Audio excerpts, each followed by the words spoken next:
But when justice and dharma were seen impossible to restore, the Kurukshetra war are justified for re-establishment of war order, re-establishment of rule-based order, and even though it brought massive destructions and moral compromises. Thank you. Thank you. Is there any Prati Prashna? Okay. If not, if there is any Prashna from the Purva Paksh, this is the last question that we'll be taking. Yes. This is for the study on migration. Do you have some recommendations for the government of Bangladesh?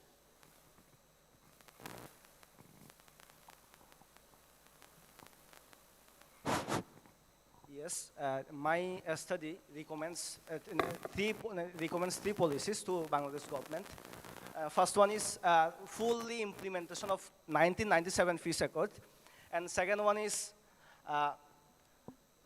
empowered land commission in the Chittagong Hill Tracts, and then last one is documented Myanmar displacement from the Chittagong Hill Tracts. Thank you. Is there any Prati Prashna?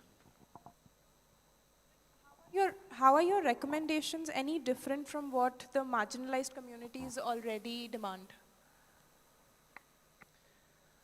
Marginalized communities have made their demands for decades in the region, but this research adds empirical evidence that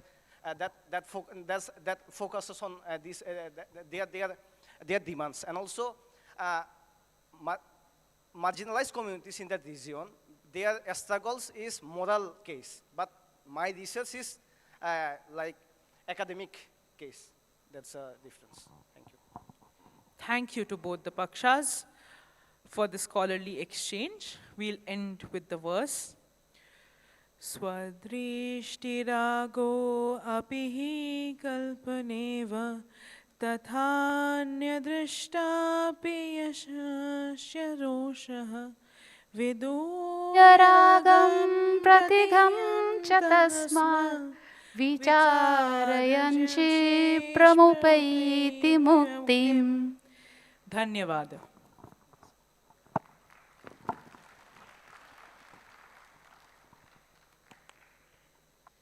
Thank you. With this, we come to the conclusion of this panel also. Dr. Rajesh Ranjan Chaturvedi and the panel from IRPS, a big round of applause.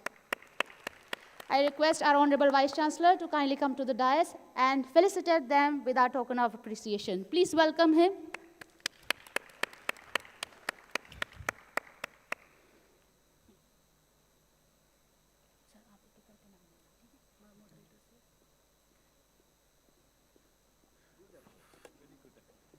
First moderator, Sirsa Gupta.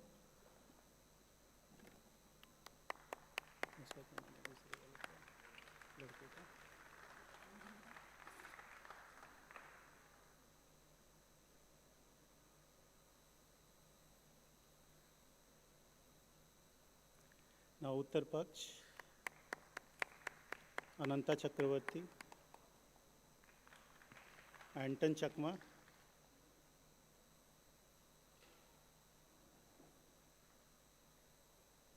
Swetang Chaube,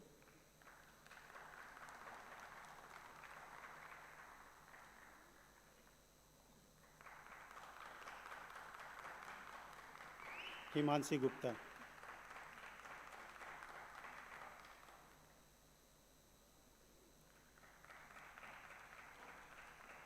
पूर्व पक्ष समृद्धि खंडेलवाल,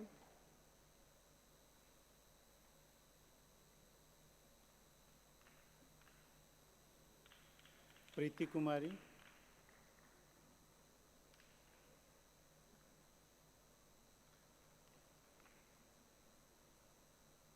सुरभि रानी।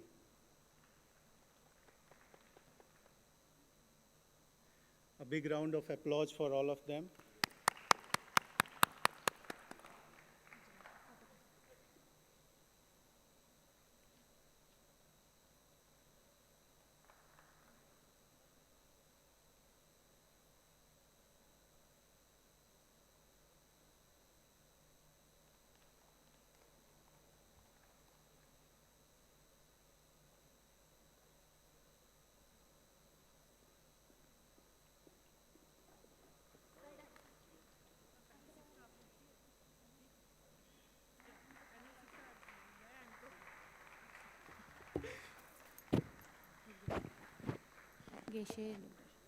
Thank you very much. So now we move to the panel number 6.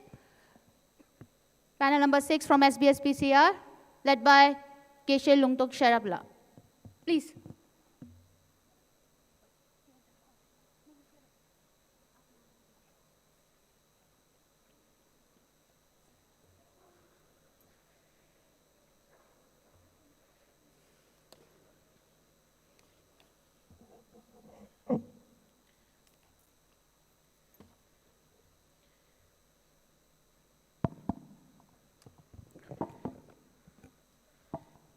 Yes, ma'am, 1 second, please.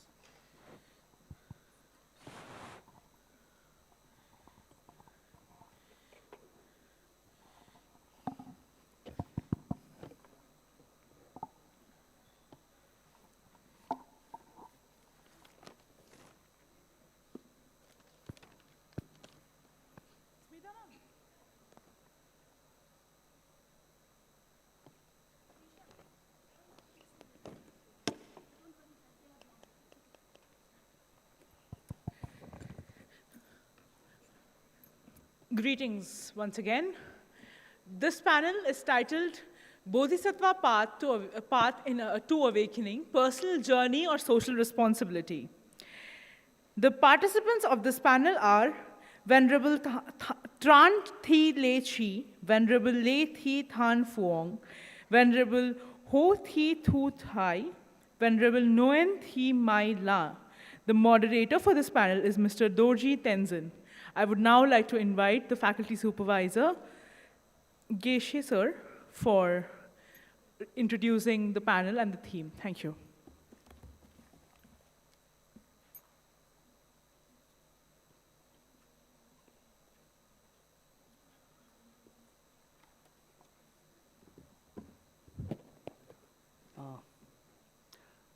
Good evening, everyone. So this is Geshe Lungtok Sherab. We have a panelist who is presenting on the panel theme, the Buddhist thought path to awakening, the personal journey and the social responsibility. So we have Sister Chi and Lan in the Uttar Pradesh, and Sister Thui and Lan in the Purva Paksh. So they will present on the basis of these themes, and hope will be meaningful. Thank you.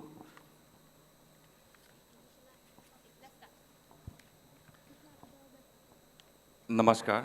Welcome to Nalanda Shastra 2026. The theme of this panel, as said in the beginning, is Bodhisattva path of awakening. Is it a personal journey or social responsibility? There are members of Uttar Paksh and Purva Paksh. In the Purva Paksh, we have Sister Chi, as introduced earlier, and Sister Phuong. And on the side of Uttar Paksh, we have Sister Thui and Sister Mai Lan. Now, I'll not reiterate the rules again and again, because it has been already stated earlier in many panels. To move on now, I invite Sister Chi, representing the Purva Paksh, to post a statement. Before that, we have chanting for a short that we will start with the Namo Tassa. Namo Tassa Bhagavato Arahato Samma Sambuddhassa. Namo Tassa Bhagavato Arahato Samma Sambuddhassa. Namo Tassa Bhagavato Arahato Samma Sambuddhassa. Now, may I invite Sister Chi, representing the Purva Paksh, to post a statement. Thank you. Good afternoon, Vice Chancellor and Honorable Sir, and hi everyone.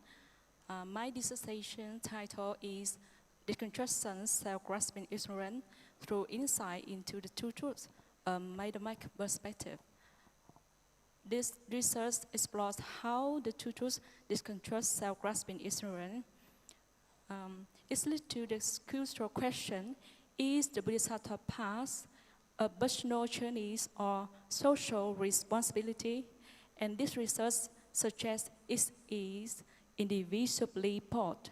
From the mind perspective, personal journeys involves realizing the ultimate truth, understanding that self, order, and action lack inherent existence. However, this realization does not lead into withdrawal, but it bridges the gap to social responsibility. When we realize that all beings are interconnected through dependent arising, we see that others' suffering is not separate from our own. And a bodhisattva does not just seek personal peace, but they also engage on the world because they understand that emptiness is very basis for the change. Therefore, internal distrust, self-grasping ignorance, and personal journeys is what enable boundless compassion for society. This is social responsibility. In short, we transform ourselves to effectively transform the world. Thank you. Thank you, Sister. Next, may we have Sister Pung from the same posting her statement for 2 minutes. Good afternoon, Honored Professor and everyone. My dissertation with the title Upaya Kausalya in the Bodhisattva Charya, the Doctrinal Foundations and Contemporary Misinterpretation in Vietnamese Buddhism. The thesis argued that Upaya Kausalya is not merely a flexibility teaching, but its inseparable unions of prajna and wisdom, grounded by ethical responsibility and bodhicitta. Historically, Upaya play a central role in shaping Vietnamese Buddhism by allowing it to integrate with the local culture while preserving its liberative purpose. And however, in the contemporary society, Upaya has often been restored through commercialization of religions and superstitious practice. Thus encourage dependence and worldly desire. Therefore, to restore the authentic meaning, this thesis emphasizes that Upaya Kausalya must always connect with Sila and Sati. Yes, that's all. Yeah, thank you so much. Thank you. Thank you, both the speakers from Purva Paksh. Now we will proceed to the Uttar Paksh panel. For this, I invite Sister Thui to post a statement the first. Yes. I have a question for good morning, good afternoon, everyone. My dissertation title is Seed of Awakening, Buddha Nature in the Lotus Sutra. This study presents how Lotus Sutra presents Buddha nature through one vehicle, skillful means, parable, and narrative.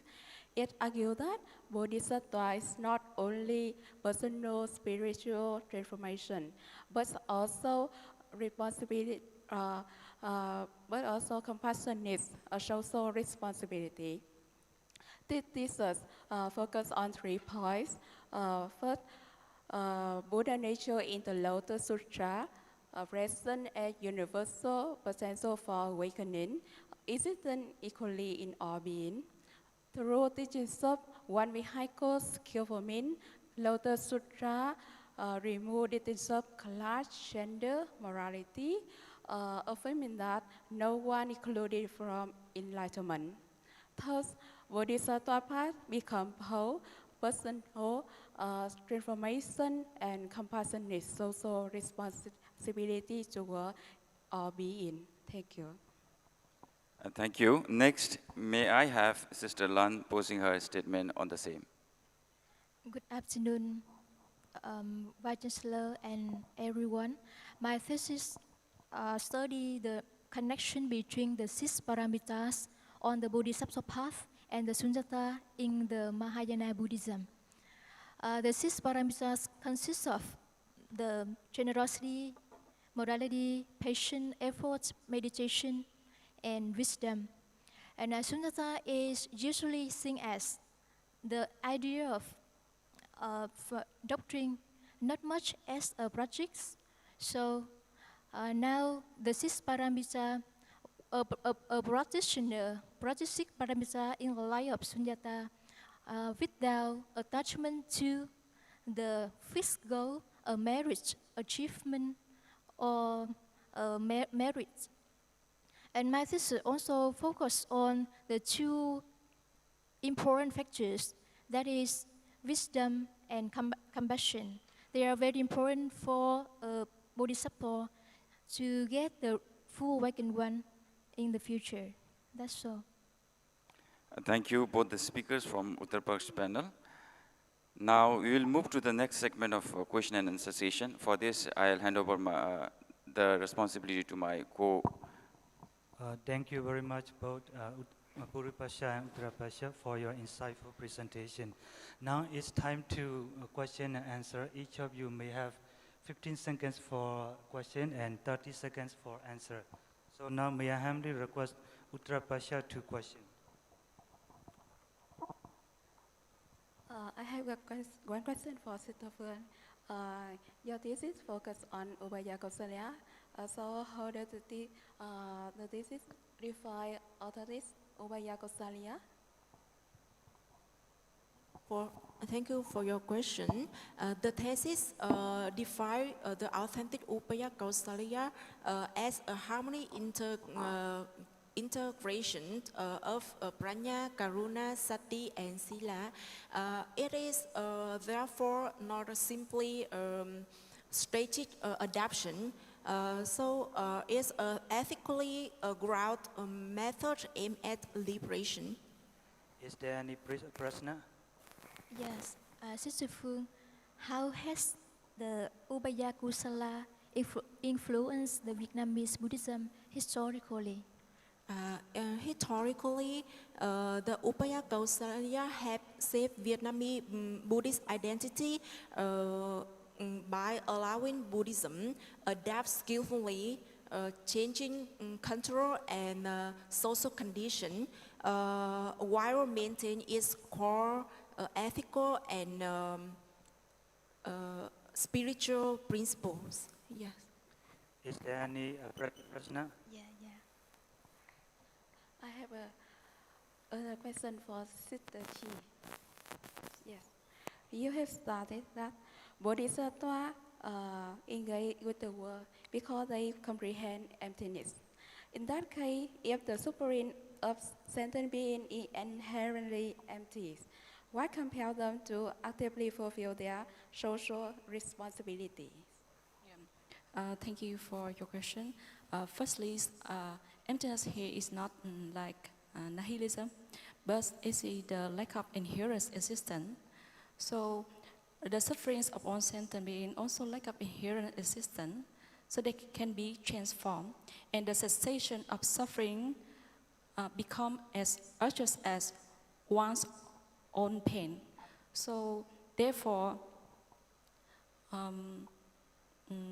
the social responsibility not become a burden for the Bodhisattva, but rather natural expression of unconditioned compassion.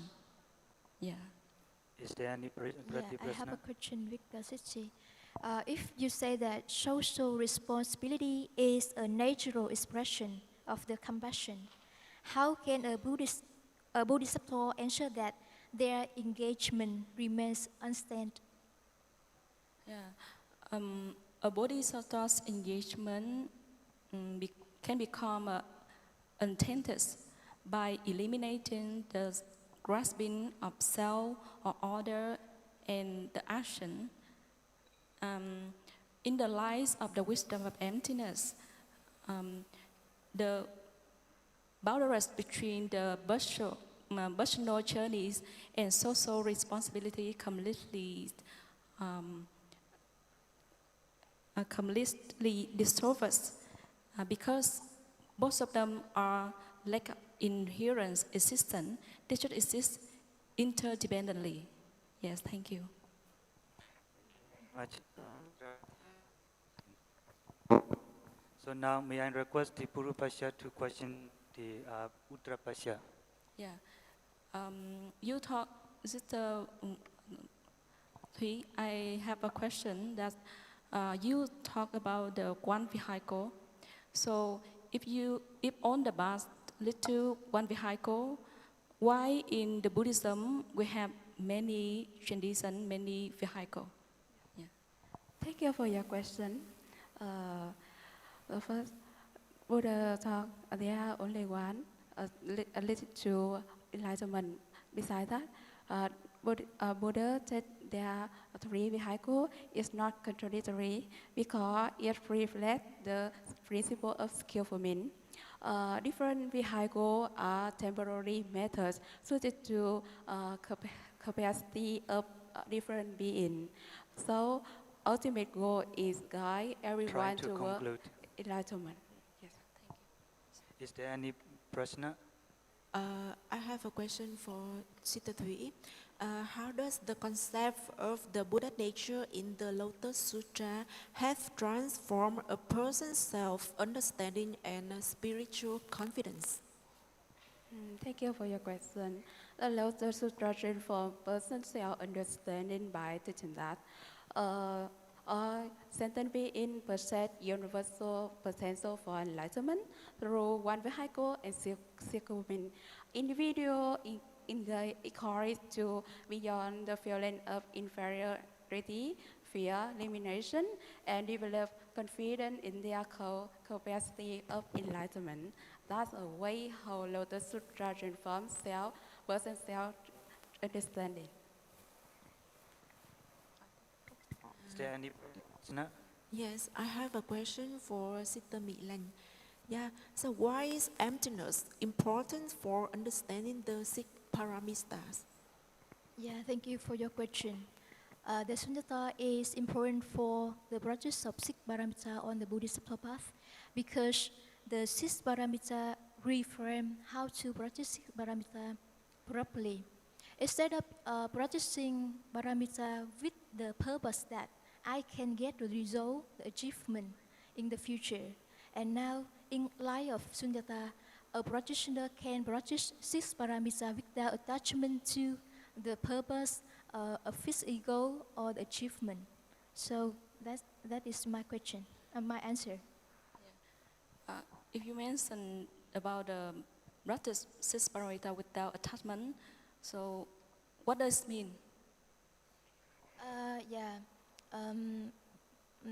Practice six paramita attachment, that means a practitioner practice six paramita with that, and they think that don't think that I am a person who is practicing, and so the practitioner just practice the generosity, the morality naturally, and compassionately, and then the result comes for them naturally.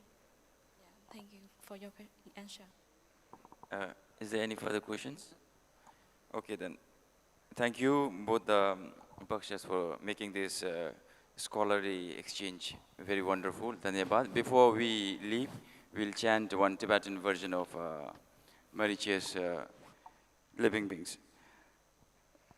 Cha chu sem cho rimbo che ma ge panam ge juru chi ge ba nyam ba me ba yang gong ne gong do pelwa sho. It means, may all the merits flourish to all the sentient beings, and then may this happiness spread all over the sentient beings. Thank you.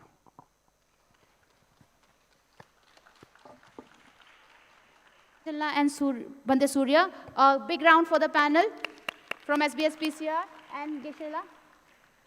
I request our Honorable Vice Chancellor, sir, to kindly come to the dais and do the felicitation. Big round of applause.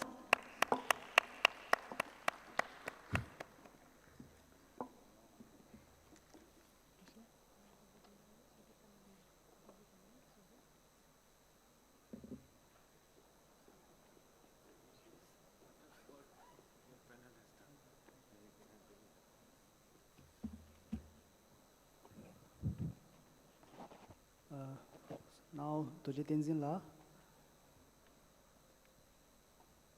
Doji Tenzin La, please. And then Surya. And the next goes to Sister Thui. Next. And then Sister Lan, thank you. And then next goes to Sister Fung. Thank you. And then Sister Chi. Thank you.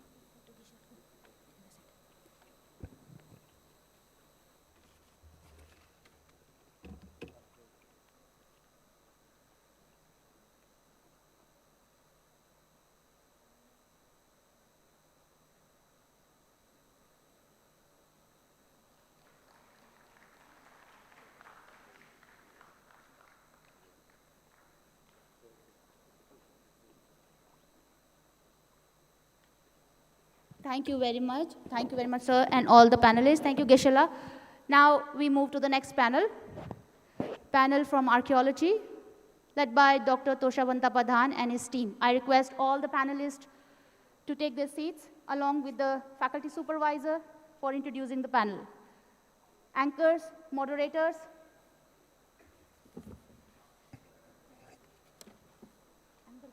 Viraj.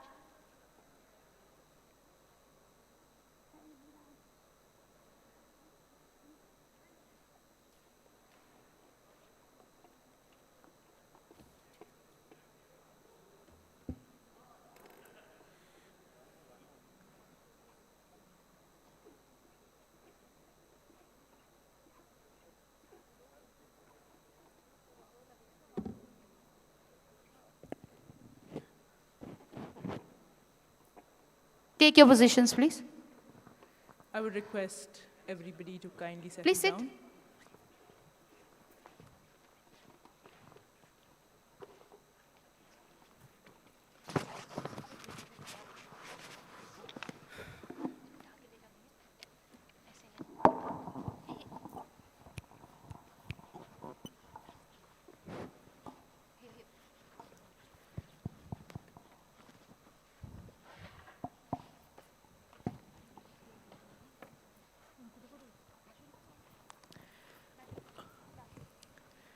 Greetings to one and all present here.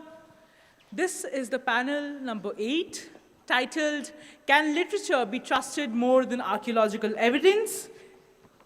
The supervisor is Dr. Toshabanta Pradhan, and the participants of this panel are Manu Krishnan, Devapam Ghosh, Abhinav Anand, Kinnari Poladia, Mohammad Shahrukh Khan, and Isuru Vikram Singhe. I now welcome Dr. Toshabanta Pradhan to kindly address the gathering and introduce the panel. Thank you.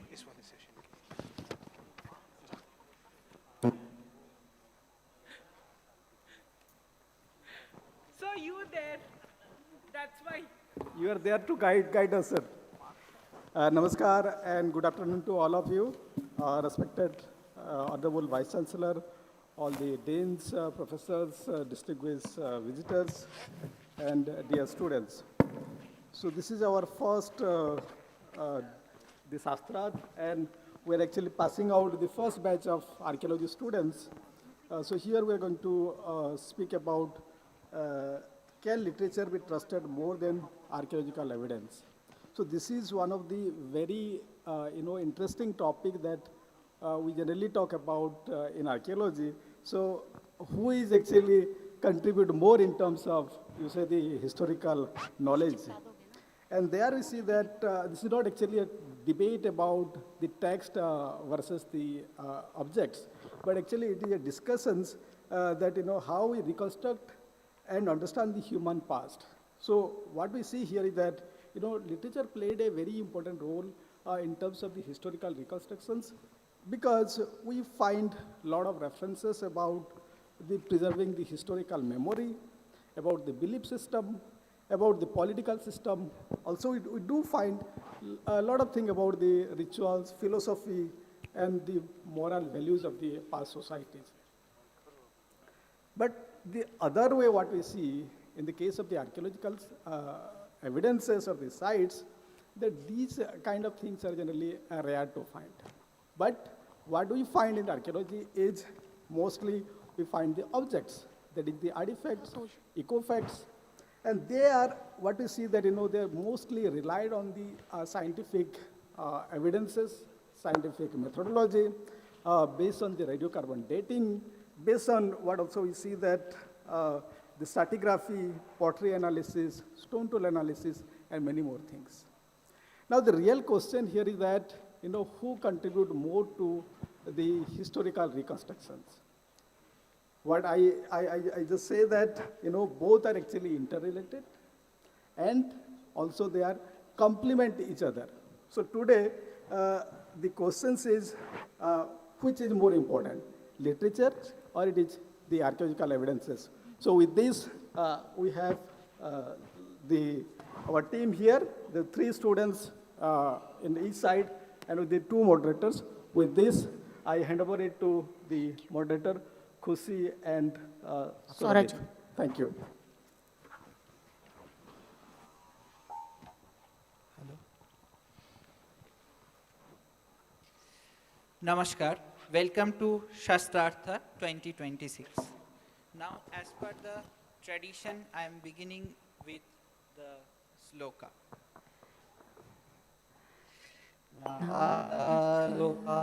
To vicharas tatvam tu shastre kathitam vimukte vyakhyamane yadinam tatve vedam gatanya namatanya doshaha. Namaskar. Welcome to this panel of Nalanda Shastra 2026. The theme of this panel is, can literature be trusted more than archaeological evidence?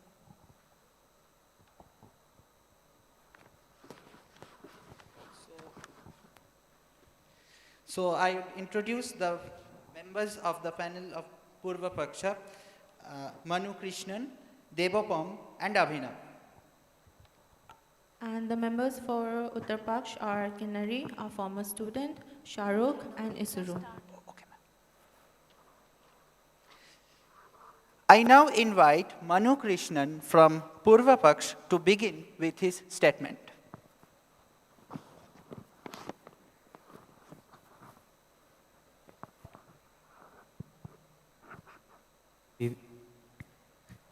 Good evening.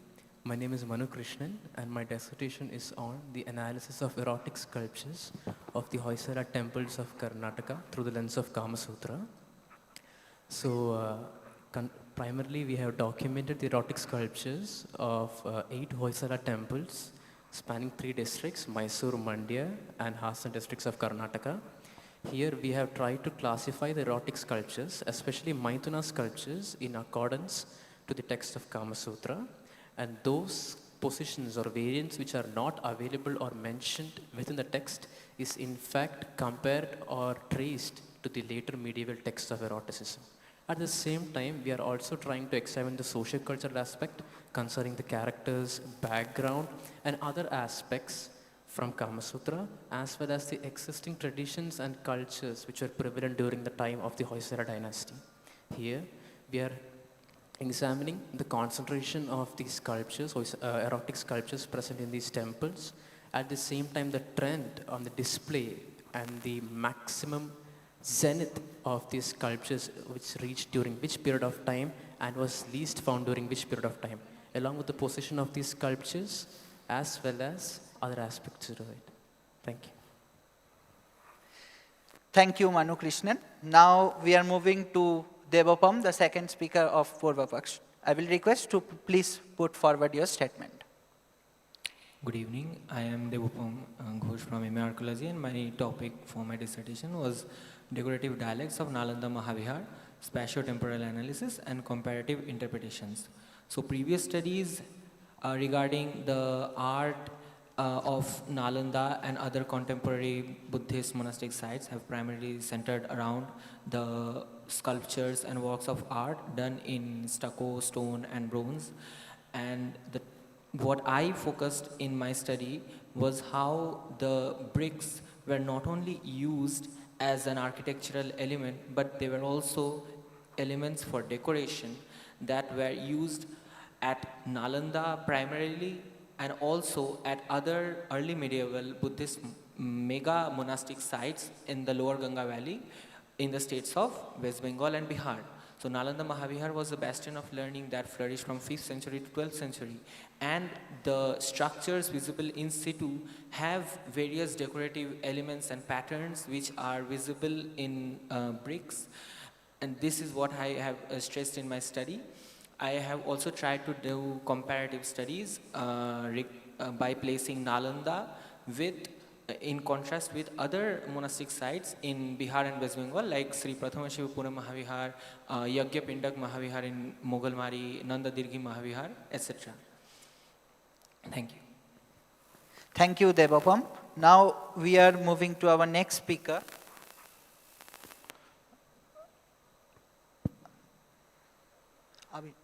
Now we are moving to our next speaker, Abhinav.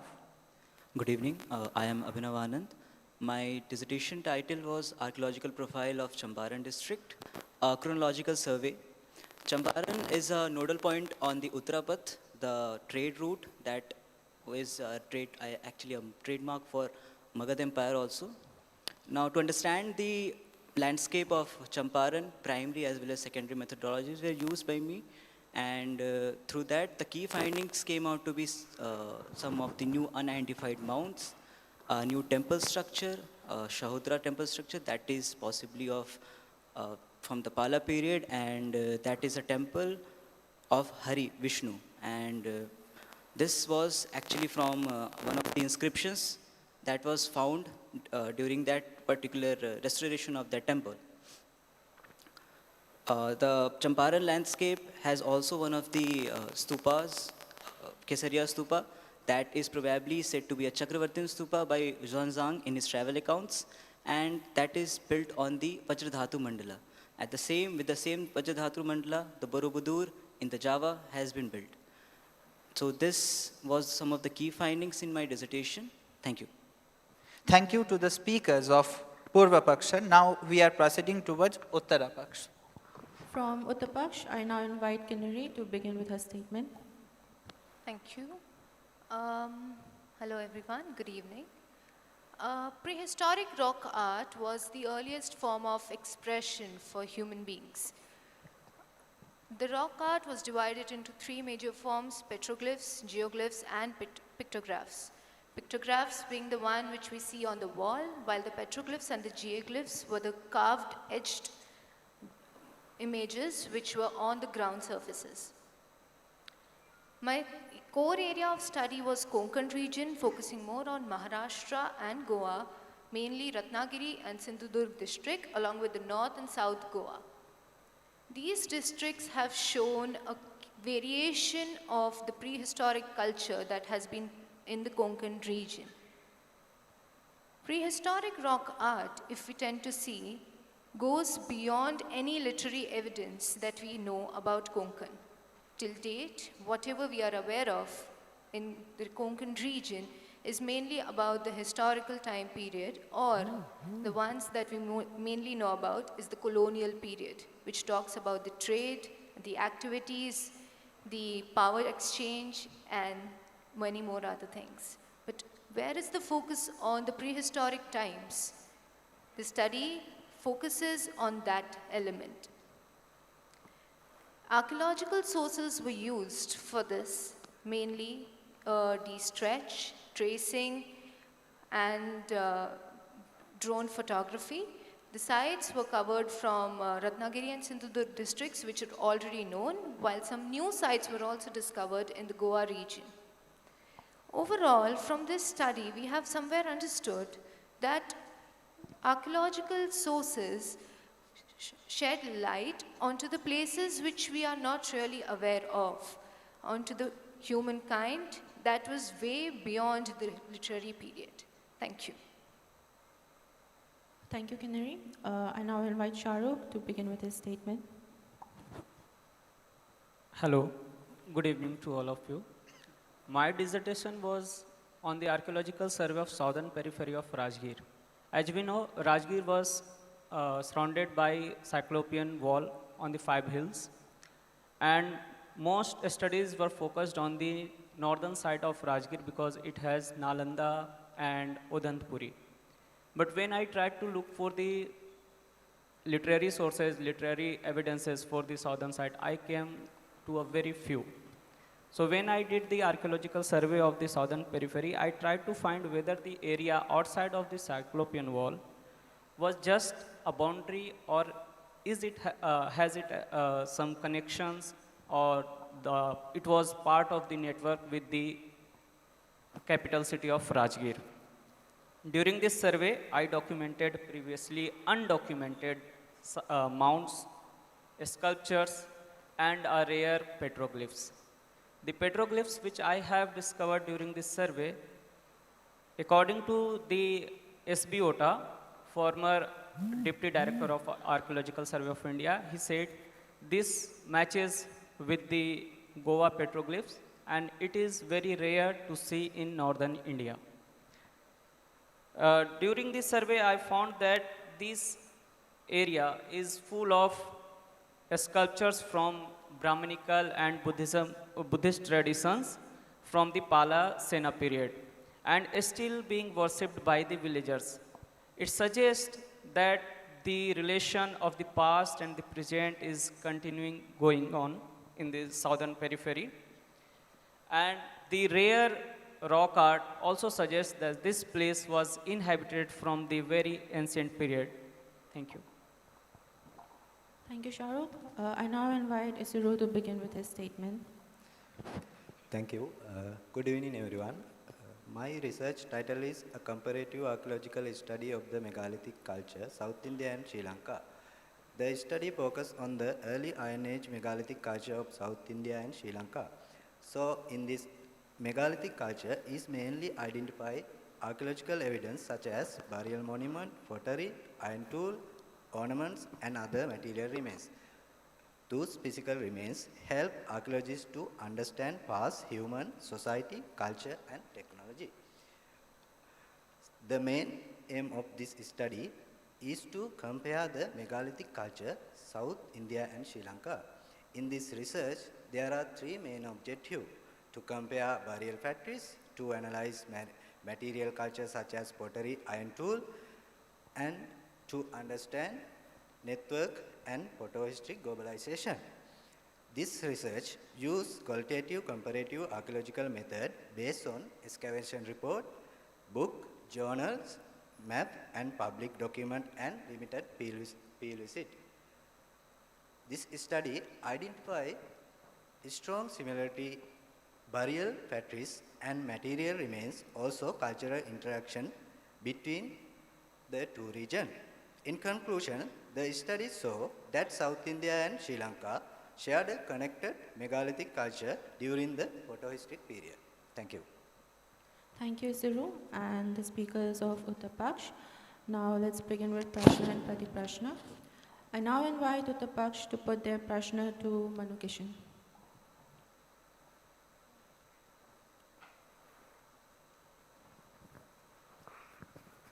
Manu, according to you, how important is the literary evidence in comparison to the archaeological sources that you find? Yeah, literary evidence actually play a primary framework, at the same time also act as supporting evidence. For instance, primarily all of the archaeological findings unearthed from this region is primarily based on Yuan Zhang's literary text, which formed as a foundational text.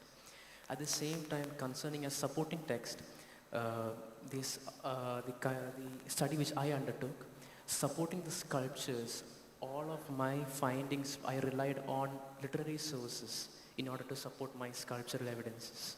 Whereas concerning the sculptures depicted, I used the depiction of women on those sculptures. Thank you. Does the Uttar Paksha have any Pratiprashna? How do you support this statement? There is always a contradiction between the two literary records that we find regarding the similar place.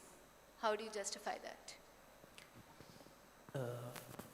Actually, I would like to say it might be an exception in this scenario. Actually, taking literary records on a large scale, the kind of situations which we come across in this aspect is minimal, considering a huge scale. That's what technically I would like to put forward. Thank you. I now invite Utapaksh to put their prashna to Devpam. My question, Devpam, is literature free from political or religious influence? Yes, I would agree that literature is largely influenced by the prevailing socio-political conditions at any period of time. And this is something that I would say is reflected in all the literary texts. And thus, I think this is where literature has the upper hand in contrast to the sole study of material culture in archaeology, is that you get to understand how the royal culture and socio-economic patterns influenced that contemporary period. Thank you. Does the Utapaksh have any pratiprashna? You mentioned that it's the kings and the royals who are mentioned in the literary accounts. What about the other social communities that are present? What about their role, which is not mentioned in the literary records, unless it is Arthashastra?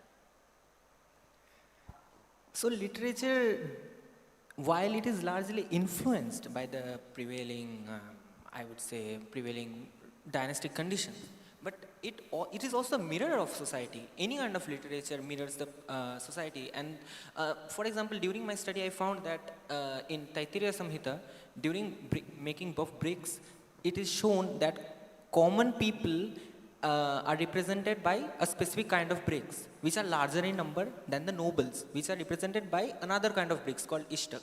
So thus, all strata of society are represented. Thank you. I now invite Utapaksh to put the prashna to Abhinav. Abhinav, my question is, how can literature explain proto-historic society that had written system, that had no written system? Actually, it cannot. If I say it cannot define anything, because we don't have any literature related to any prehistoric era. But we have one thing, that is an oral tradition. For example, if we take the Asuras tribe from the Jharkhand, who are iron smelting, who do the part of iron smelting, they have the knowledge that has been passed down through the generations. Does the Utapaksh have any pratiprashna? From your answer, you said the oral tradition. Sometimes oral traditions becomes the base of the literary sources. And the area you have worked, that the Ashokan pillar was in oral tradition known as the Lat of Bhima. So this can't be the evidence that literary sources can be very biased and give you very wrong results. Obviously, many times the oral traditions have a bias, or because of the local indigenous influence, it can change its structure, but the meaning remains the same. That's what we need to find out as an archaeologist or as an historian.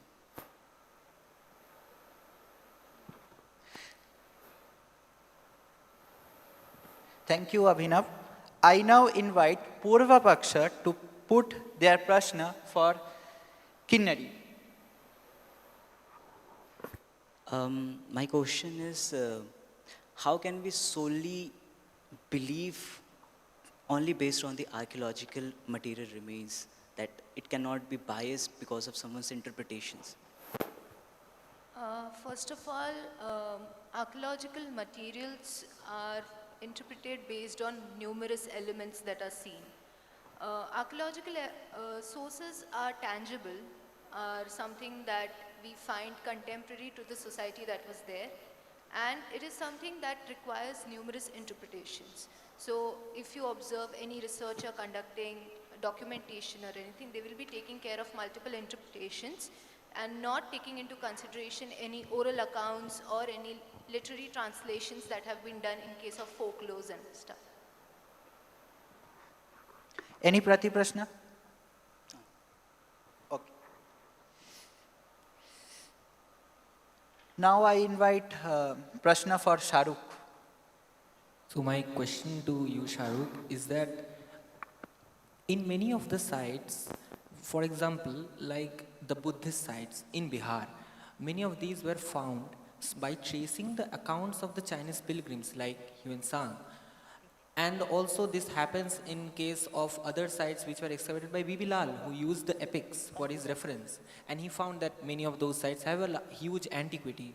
So literature, what do you think of this? Thank you. You mentioned Bibi Lal. Bibi Lal has excavated many sites to find Mahabharat period, Mahabharatan sites. But the findings, you know, it is not from that period. It's from the period of the Chalcolithic and later period, the PGW culture mostly. What I will say that instead of saying the literary sources and the archaeological sources, I will say that we should look for the text.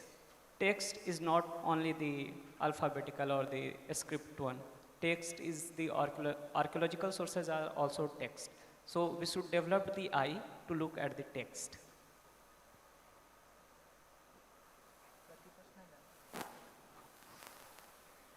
Now, Prashna for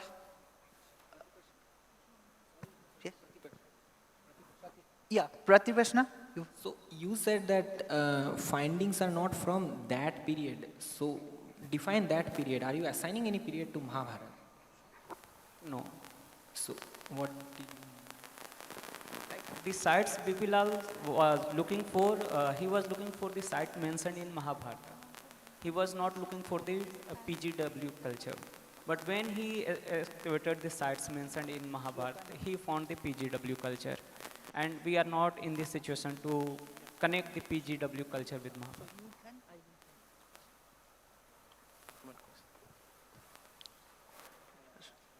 Okay.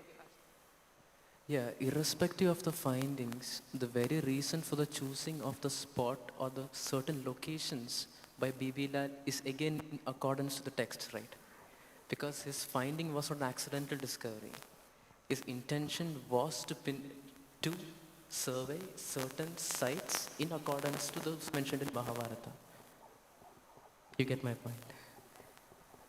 So can we say we can only find sites on the literary sources? Are you saying that? Because when I was working in the southern periphery, I came across very little few written records. But I have found sites. Did I need any literary sources? No, I have found sites on the material remains, on the archaeological remains. Prashna for Ishuru. Yeah, so Isru, my question is, can archaeological remains help us in bringing out the perception or socio-cultural aspect of the people with? Yes, yes, ma'am. Actually, in archaeology, evidence can understand early history without text, because in proto-historic time period, there is no any written record. We identify in archaeologists proto-historic period, social system, social culture, and network identify based on the material evidence like ornaments, pottery, and also barrier practice. That's it. Any Prati Prashna? Okay. Thank you so much. Begin with the shloka.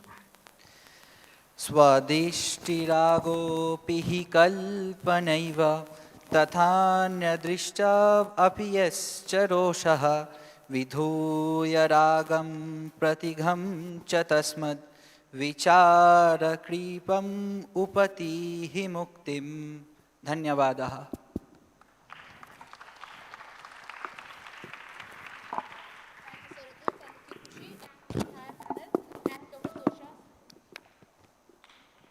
Big round of applause for archaeology panel. I request our Honorable Vice Chancellor to kindly come to the stage and felicitate our students and for a group photo.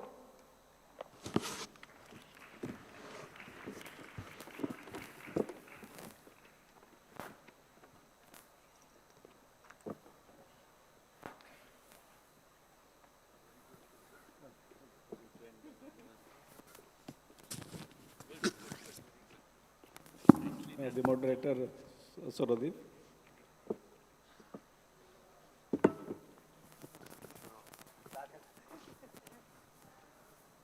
The second moderator, Kusi Gurung.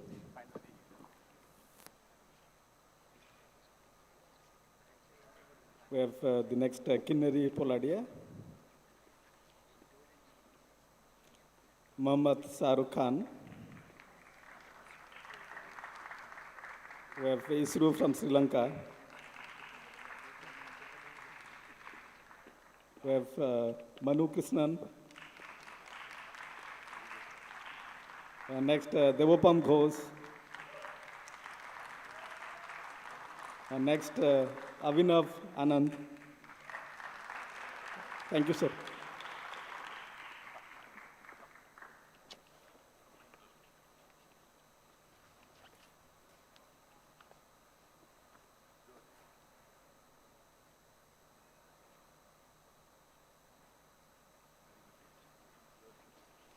Thank you very much, Honorable Vice Chancellor, sir, Dr. Tosha, and the entire team. Big round of applause.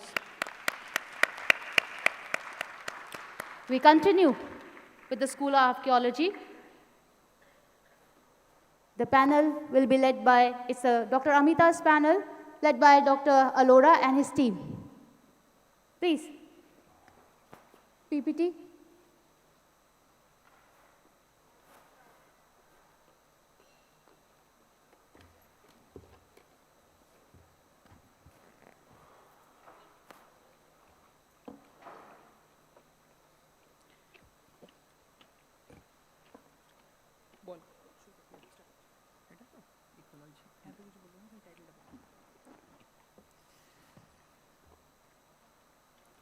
Thank you for that deeply engaging and thought-provoking discussion. Now our topic for the next panel is Indigenous Knowledge and Ecology, Inherited Wisdom or Living Practice, supervised by Dr. Iloda Trivedi, Faculty, School of Historical Studies.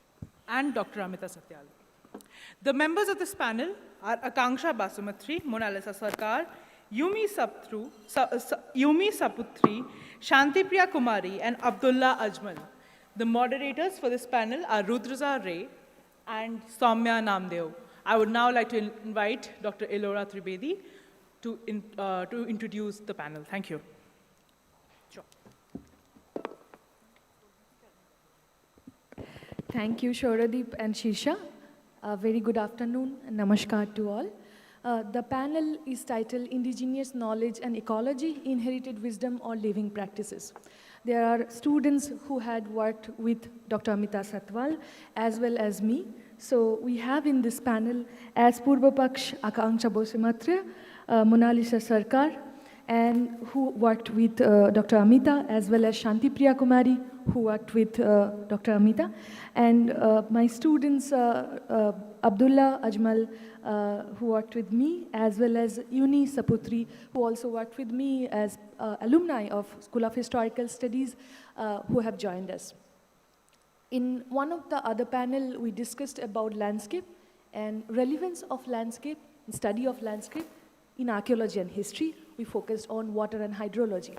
Here, we also want to focus on landscape, but in a different manner.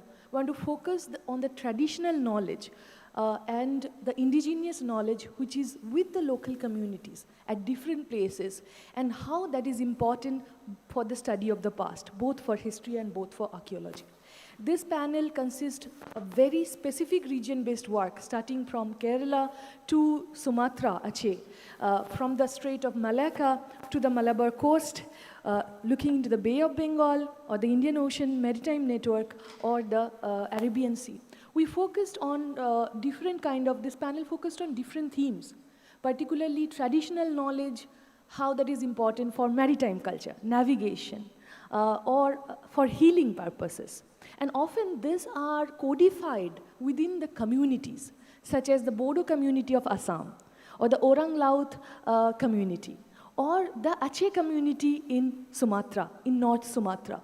So all the panelists will talk about different aspects, but they will try to explore the contours within the traditional knowledge system, and how that has been important for communities for generation after generation, forming what we call as cultural memory. This cultural memory is crucial for forming, for continuing the identity of a community. And this is what we explore through this panel. A big wish of good wishes from my side, the faculty coordinator for this. Dr. Amita, due to her health, could not be here. We had good discussions and we have formed this panel. And I hope to have your attention for this. Thank you. नवाद लोभात विहितो विचारस तत्वं तु शास्त्रे कथितं विमुक्त्ये व्याख्यायमाने यदि नाम तत्त्वे भेदां गतान्यन्यमतान्यदोषः. The analysis in the treatise is not conducted out of fondness for arguments. It reveals reality, and it's done so for the sake of freedom. It is in this course of explaining true reality, however, other views are undermined. This is no fault. Namaskara. Welcome to this panel of Nalanda-Shastrartha 2026, supervised by Dr. Ellora Tribedi and Dr. Amita Satyan. The theme of this panel is Indigenous Knowledge and Ecology, Inherited Wisdom or Living Practice. The members of Purva Paksh are Akanksha Basumatari, Monalisha Sarkar. The members of Uttar Paksh are Yuni Saputri, Shantripriya Kumari, and Abdullah Ajmal-e. I now invite the Purva Paksha participant, Akanksha Basumatri, to put forward their Paksha. Thank you. Good afternoon, everyone.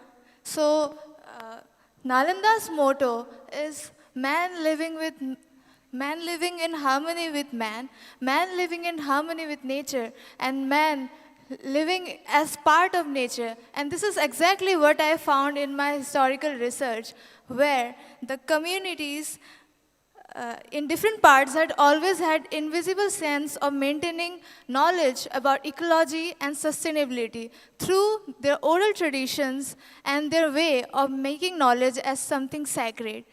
In this way, the Bodo context, which shows that the same thing is applicable in the Bodo context, and this is where the environment also situates between this kind of ecology as well as human society. And historically, this can be proven as something part of continuity, as is just not about the past, but inherited wisdom. Thank you.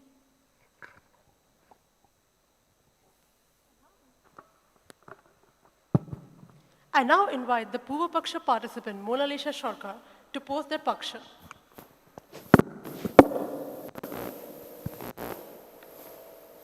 Good afternoon, everyone. Connecting with the broader theme of indigenous knowledge and ecology, I studied about the ocean space and how traditional knowledge system help understanding the ocean in the past, and what is the role of mythology and folklore in understanding the relationship between the human and the natural world. I found through the study of Indonesian maritime culture and coastal communities, I found that the mythological creatures of Indonesia, such as Nyi Roro Kidul, Naga, shape the relationship between humans and the natural world. Through this relationship, the relationship further shape the gratitudeness and reciprocity of humans toward nature, as it is believed that nature help in sustaining their livelihood. Thus, the sea is just not seen as a geographical space, but as further seen as a living and sacred entity. So, thank you. Thank you to the speakers of Purva Paksha. Now we move to the Uttar Paksh. I request Uttar Paksh participant Yuni Saputri to pose her Paksha. Okay, Assalamualaikum warahmatullahi wabarakatuh. Good evening, everyone. Talking about indigenous culture, inherited wisdom, and living practice.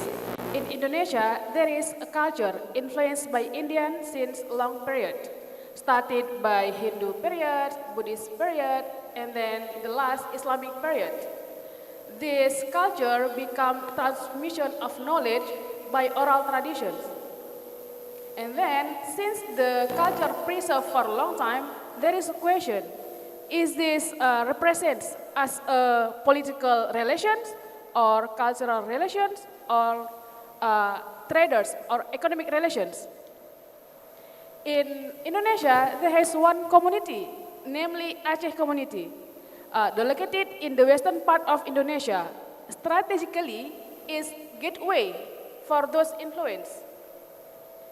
The culture, the Indian culture in Aceh community become as a living tradition and identity of the people. The Indian sastra, one of the influence, can be seen in the birth traditions, death tradition, and then the marriage tradition. For simple example, is like my name. My name is Yuni Saputri. Saputri is Sanskrit word, the meaning of daughter. Thank you. Thank you. Shanti Priya Kumari, Uttar Paksh participant, I request you pose your paksha. Good evening, everyone. In connection with the broader theme of indigenous ecological knowledge, my research explores the maritime world to understand how knowledge was produced, practiced, and transmitted within the seafaring communities.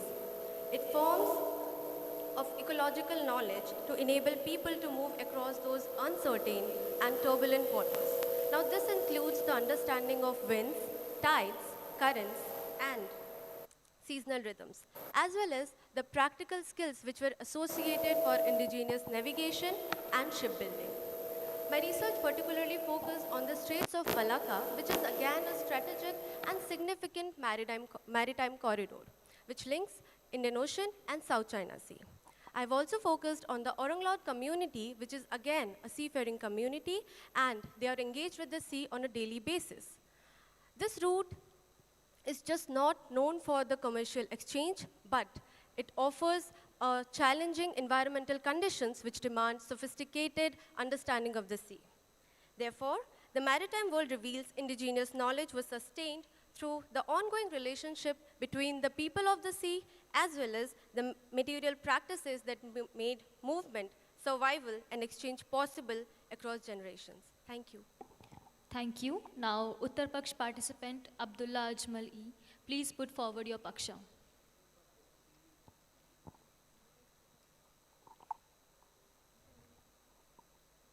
Hello. Good evening, everyone. My name is Abdullah Ajmal. My research is titled on traditional knowledge system of shipbuilding, a study of Uru production centers at the Calicut. Uru is a massive wooden vessel made in the Malabar coast.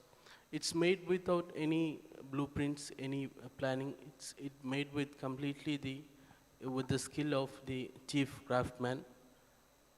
And it's an understudied part in the history of the Calicut.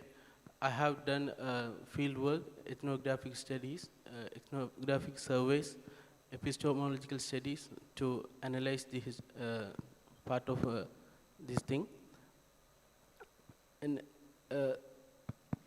as a traditional vessel, it's made with sewn techniques, which is also mentioned in the 9th century texts, also mentioned in the 16th century texts.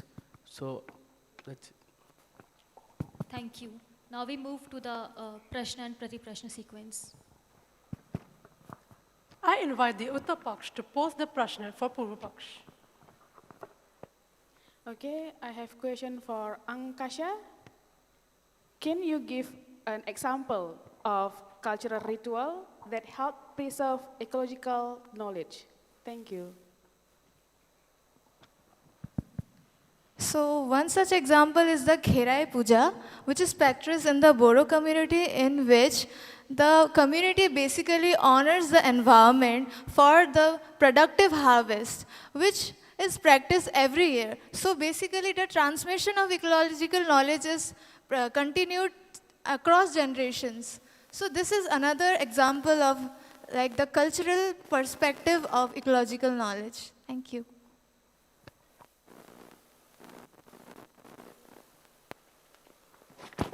Are there any Prati Prashnas?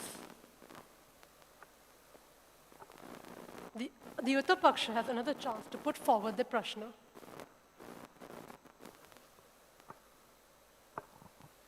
I would like to know, how do you think the community can retain their indigenous knowledge in the face of global challenges?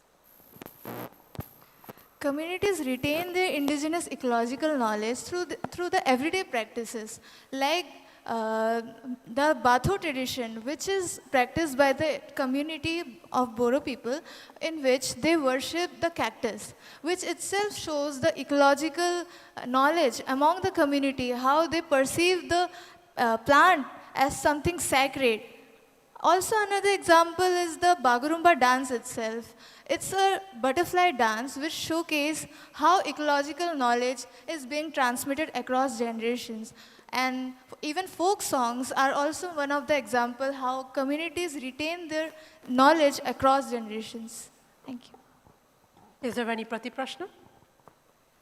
Since you mentioned about the dance forms and folk songs, how do you think that performative art carry indigenous knowledge?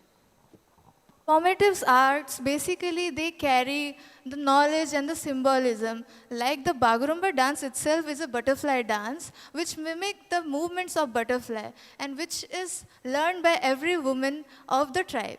So it showcases how they are taking the environmental consciousness in the tribe itself. And the folk songs, in those songs, they basically praise the environment, like the rivers, the mountains, and the forest, which gives the morality towards the environment in the tribes. So this showcases how this performative arts can protect their knowledge.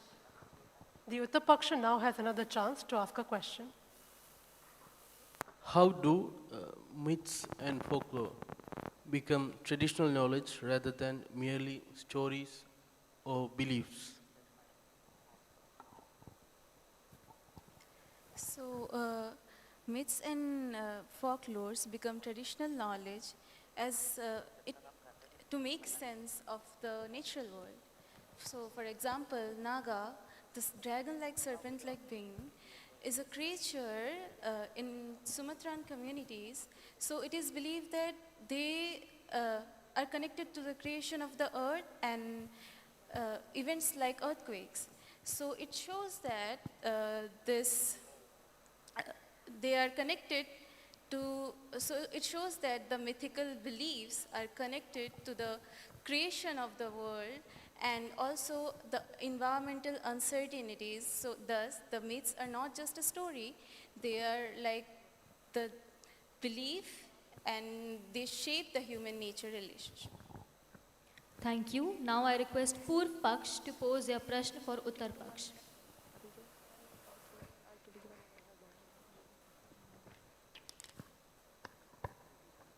So, I want to ask you, Shantipriya, like what kind of practical knowledge you found in oceanic travel which become indigenous ecological knowledge? One of the key practical knowledge I explored in my research was the indigenous navigation. And in regard of this, the sailors had to know that where they have to anchor, when to sail, and when to wait for the favorable wind. Now here comes the idea of experience. Tom Pyre have explained the idea of experience where he stated that experience is the mother of knowledge, where it removes all the doubts and misapprehension. Now here experience means a direct experience, which is emerged from a direct interaction from the sea. Is there any Prati Prashna? I want to know more about the indigenous part about oceanic travel. Can you elaborate? The indigenous part of this is the Orang Laut community. It is a seafaring community, and they use the local available resources to make their ships, which is known as zong in Javanese source, and where ships are not just instrument, but it is a cultural artifact where it carries social memory and technical knowledge. Thank you. Purv Paksh still has another chance to put forward their prashna. So my question is to Yuni. So what examples from India and Indonesian cultural exchange you shape the indigenous maritime culture? Yeah. Okay, thank you for the question. Actually, the most important thing in Achenese community culture is if the value of culture closely to religion. And to preserve that religious culture, they do it as a flexibility community. It means they do transformation and then they do adaptation. For example, of culture influence to Indian is one of the birth ritual tradition, namely in Tatbu tradition. This culture is giving food for the mother in 8 till 9 months of pregnancy, in her first pregnancy. The value of this culture is to protect mother and baby from the bad luck. The influence of Indian culture integrated to the Manusayasna series is one of Hindu ritual in India. Thank you. Is there any Prashna for this answer? Okay, thank you. Purv Paksh still has one more chance to ask Uttar Paksh. So, Ajmal, you mentioned about shipbuilding techniques. So, shipbuilding techniques requires a lot of measurement and skills. How, without written records, how does communities preserve this knowledge? In these shipyards, they transfer the skill and knowledge through apprenticeship for more than 10 or 15 years of experience is needed to acquire the knowledge, and the next person those who want to work under the chief craftsman need at least 15 years of experience. So that's how they transfer the skill to the next generation. Is there any Prashna?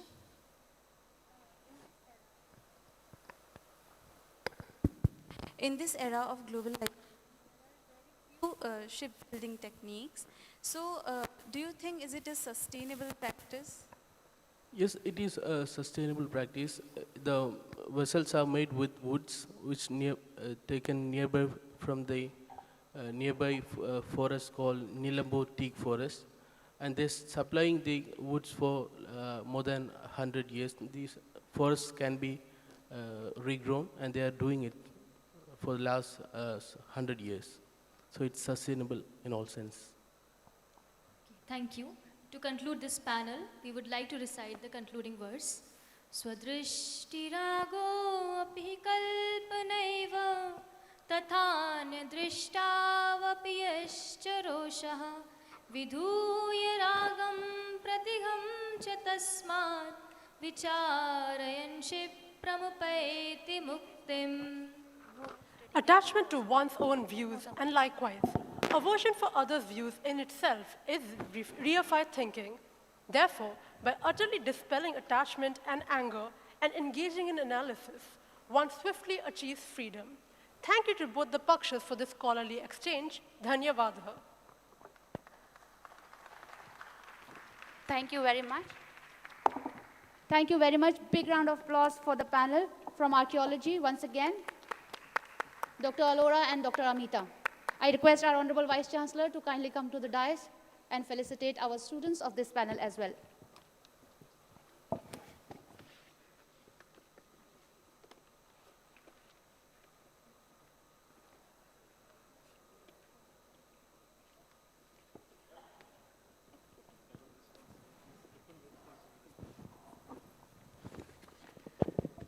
Thank you so much, sir. Thank you, panel, for this wonderful intellectual discussions and for various themes. Rudraja Roy, the moderator, and Soumya Namdev, also moderator for the second panel as well.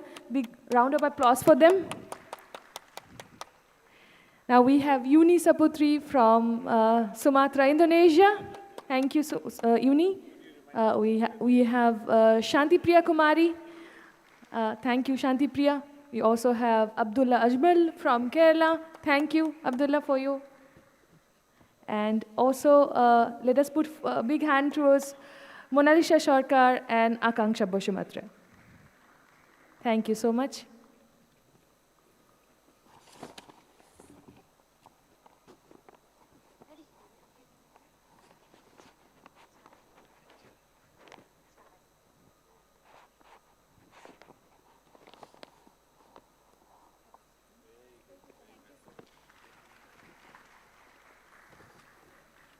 Thank you, Honorable Vice Chancellor, sir. Thank you, Dr. Amita in absentia, and thank you, Dr. Alora and the entire team. We move to the next panel from School of Historical Studies, led by Dr. Kashav Ghani. I request the anchor for the Soumya to take it forward. Please welcome her. Greetings to all. Thank you for the deeply engaging and thought-provoking discussion. As we transition from the previous panel, we now move forward another equally compelling theme, one that has shaped civilizations, empires, economies, and cultural encounters across centuries. Our next panel discussion is titled Maritime Worlds, Spaces of Exchange or Domination, supervised by Dr. Kashav Ghani, Faculty, School of Historical Studies. This panel explores the complex stories of the maritime world through diverse perspectives across India, Sri Lanka, and Africa. It's now my pleasure to welcome our panelists for the session, Mahadev Chandra, Gitmi Nurika, Tai Moses Emmanuel, Ratrai Bhaumik, and Ajit Kumar. Guiding this session will be our Madhyastas, Shaurdeep and Avantika. I now request Dr. Kashav Ghani to brief the panel and allow Madhyastas to kindly take over the stage. Thank you, Soumya. A very warm namaskar and good evening to Honorable Vice Chancellor, dignitaries and deans and friends. The more we turn the pages of history and the more we dip into the past, we get to realize that history has seldom been linear. It's been less homogeneous and hardly ever uniform. This panel helps to explore and engage this very varied and complex historical dimension through the lenses of what we call as the maritime. It allows a critical analysis of the Indian Ocean network through multiple geographies, like India, Africa, Sri Lanka, Kerala, but also Mediterranean Sea, Red Sea, Arabian Sea. Given and taken all of this together, the panel allows and brings for distinct case studies that bring into dialogue concepts like hybridity, diaspora, mobility, and imperialism. Over to the panelists, which constitute the Madhyastas, Sauradeep and Avantika. Sauradeep is from the second semester MA Historical Studies. Avantika is PhD candidate in Historical Studies. The Purva Paksha constitutes Mahadev, Gitmi, and Tai. The Uttar Paksha, inspired by the vision of Honorable Vice Chancellor, is our alumni. The history alumni, Ratri from the 22-24 batch, and Ajit from the 2016 and 2018 batch. Our best wishes to them and over to them. Thank you.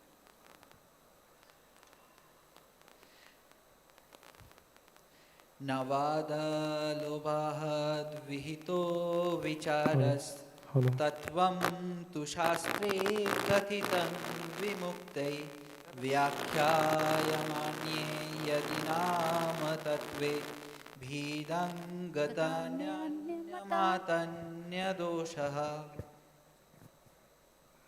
The theme of the panel is Maritime World, Spaces of Exchange or Domination.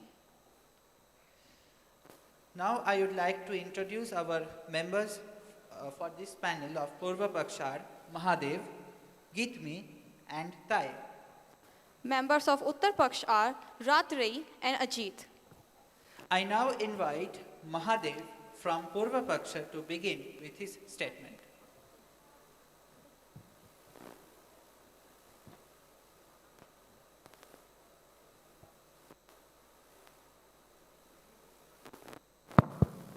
So our Paksh is Maritime World Spaces of Exchange. The research focused on tradition and adaptation of Kerala architecture from 7th to 16th century. The research question is how Kerala architecture as a regional architecture sustain and adapt to external maritime influence. The research argues that Kerala architecture is shaped by continuation and adaptation through the engagement with Indian Ocean world. Methodologically, the dissertation follows historical and interpretive approach along with textual, environmental, and architectural history. The primary sources are taken from European accounts, travelogues, and locally produced literature, along with secondary sources focusing on social, cultural, and architectural history of Kerala. The finding revealed that Kerala's maritime encounters varied in nature. The Arab and Portuguese trading communities introduced their own culture and practices to the region. The Arab traders adopted the existing culture and practice in the region, giving rise to new settlements and habitation. In contrast, the Portuguese, driven by monopolistic ambitions, introduced armed trade into the region. Further studies show selective adaptation rather than outright replacement, such as the mosque architecture in Kerala is similar to the local temple styles. Similarly, the pre-Portuguese church built by the Syrian communities also followed the indigenous temple architecture of Kerala. Another key point is European intervention brought new types of building to the region, such as the forts and churches, which was not existing in the before traditions. And this marked a qualitative shift from the before Arab influence, which worked within the existing indigenous tradition. Thank you. Thank you. Now I am moving towards Gitmi, the second speaker of Purva Paksha. I will request her to please put your statement. Thank you. The research explores Chola presence in Sri Lanka and their participation in larger Indian Ocean networks through maritime power and trade. This study argues that the Chola authority in Indian Ocean region was driven by maritime and commercial interests that encouraged imperial expansion. Sri Lanka's maritime location allowed them to control trade routes and connections. Because of that, island became a valuable target for Cholas. Research also highlights that Chola rule had major impact on Sri Lankan political, economic and cultural institutions. Cholas favored adaptation rather than completely replacing the existing traditions. Study uses historical and interpretative methodology to analyze primary accounts such as Mahavamsa and inscriptional records, along with the larger scale of secondary literatures on history of Cholas and Sri Lanka. The finding shows that the Cholas integrated Sri Lanka as one of their mandala framework beyond the Indian subcontinent. Chola rule witnessed the cultural syncretism between Buddhism and Hindu traditions.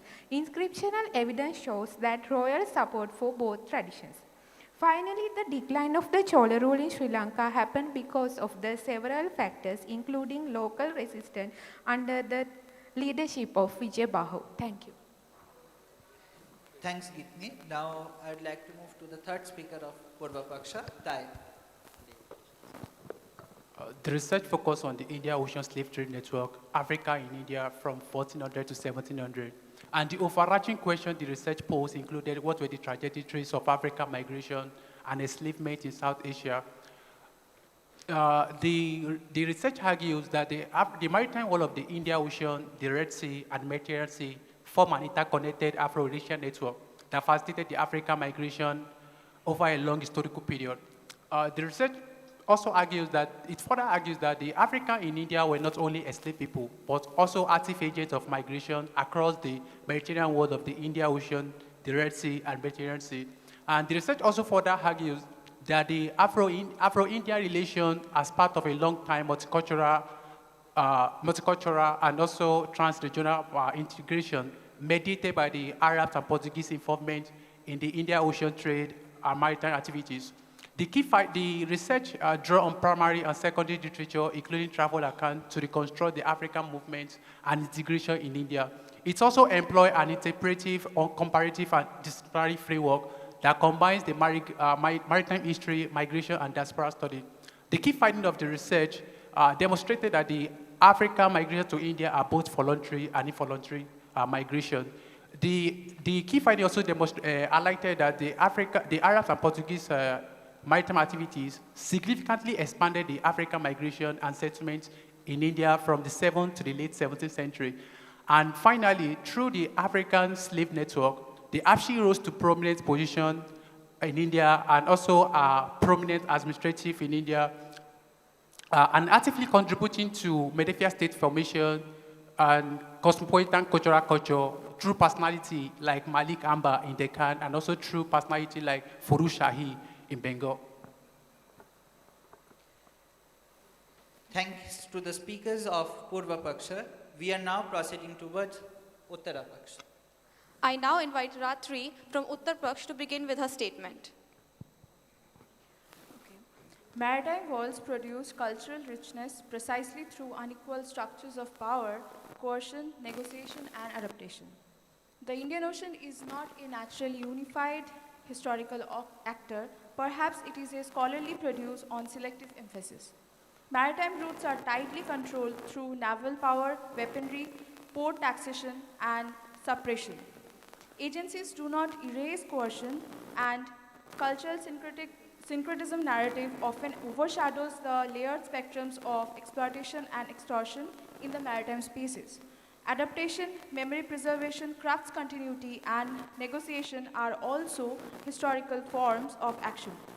Diaspora frameworks occasionally transform the traumatic displacement into narratives of multicultural enrichment.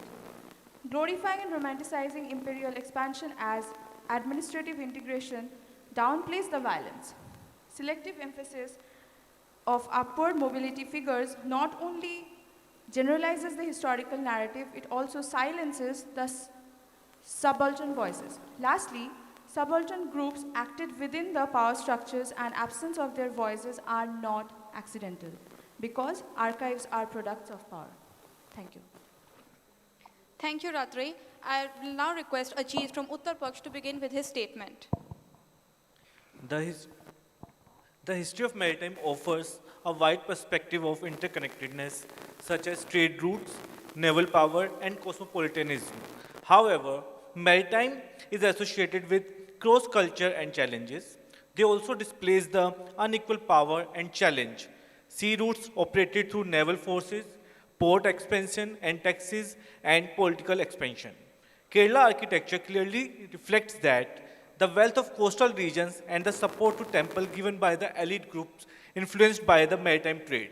Similarly, the Chola expansion into Sri Lanka used temple architecture, religious institutions, and trade networks to strengthen the imperial power. In this way, sacred spaces became closely linked with political authority and maritime expansion. In Indian Ocean slave trade further shows that harsh sides of these networks where human beings become a part of the system of trade and profit. Therefore, maritime world were not only a space of exchange, but also a place of shaped by the domination, exploitation, and unequal power. Thank you. Thank you, Ajit. I now invite Uttar Praksh to ask any prashna for Mahadev. Does Kerala architecture create social hierarchies through elite patronage? So Kerala architecture doesn't create any social hierarchies through elite patronage, because the main roles were played by the local craftsmen which built these architectural traditions. It can be seen through every types of buildings in Kerala. Even every communities adopted these traditional architecture, such as even the outsiders coming as Arabs and Portuguese, we can see that them adopting these traditional architectures. Are there any prati-prashna for Mahadev? I now invite Uttar Praksh to ask any prashna to Gitme. If oceans connected cultures, how do we locate power hierarchies in these maritime spaces? Thank you for your questions. Maritime space were characterized more by exchange than domination. As example from Sri Lanka, the Chola rule in Sri Lanka reflects not strict imposition of power, but a process of mutual adaptation. Thank you. Are there any prati-prashna for Gitme? I now invite Uttar Praksh to ask any prashna to Tai. Can a network built on human commodification be described as a space of exchange? So no, we can't say the maritime world or serve as a woman commodification. Rather, it could be served as a woman agency, because the African in India were not only enslaved people, but active agents of migration through the across the Mediterranean world of the Indian Ocean, the Red Sea, and Mediterranean Ocean. Are there any prati-prashna for Tai? Can maritime connectivity itself become a mechanism of imperial extraction? No. So, because looking at the migration of Africans on the Indian Ocean, it's both voluntary and involuntary migration. And looking at the voluntary migration, it involves integration of Africa to India. So they were integration rather than human extraction, because they also rose to prominent position in India, such as Bengal and they can personalities like Malikamba and Malikandi in Bengal. Thank you, Tai. I now invite Purva Paksha to put their prashna for Ratri.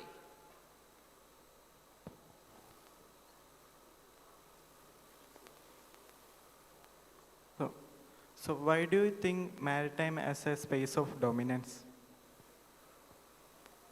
So my answer would be, oceans are not governed like lands with fixed territories, because we see lands have fixed territories, right? That doesn't function in the oceans. It is mostly based on the network domination, so it's very important to keep that in mind. Also, if I put forward the example of the Portuguese, they actually ruled the Indian Ocean area with the Cartax system, right? So they didn't rule the territory like one would rule the land territory. So they used the Cartax system and they ruled it, right? Are there any Prati Prashna? If maritime serves as a space of dominance, so why is there's no constant empire controlling it? The absence of single maritime empire does not prove the absence of domination, right? The maritime empires needed the ability to regulate movement, extract revenue, and project force selectively. In fact, the instability of maritime empires actually demonstrates the fact that maritime worlds are places where things are quite unstable. So you cannot actually trace a stable empire or power controlling the maritime space. It keeps on changing. Thank you. Now, any prashna for Ajit?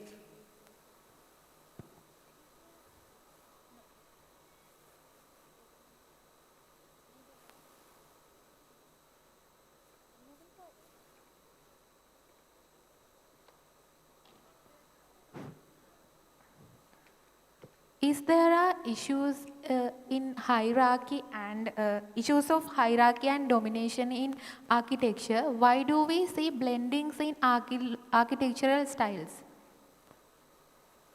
So in architecture, it is not about a single community. It is about attracts multiple communities at that particular place. So there is an amalgamation of the ancestral practices. So that's why it is blending there. Are there any Prati Prashna?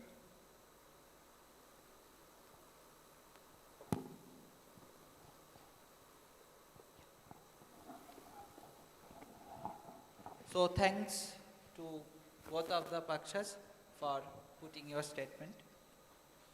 Dhanyavadam.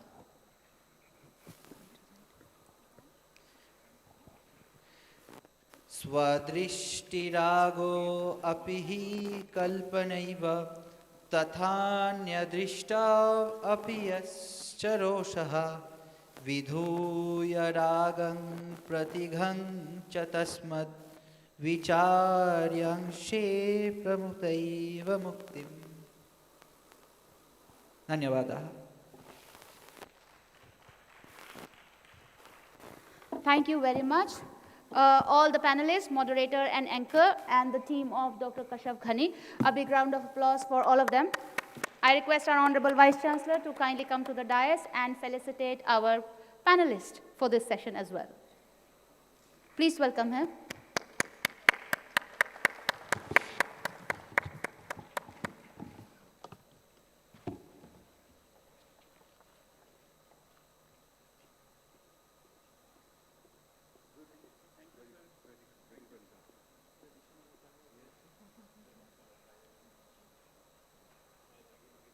Madhyastha, we have Sauradip and Avantika. our alumni Uttar Paksha, Ratrei and Ajit. Purva Paksha, we have Mahadev from Kerala, Githmi from Sri Lanka, and Thai from Africa.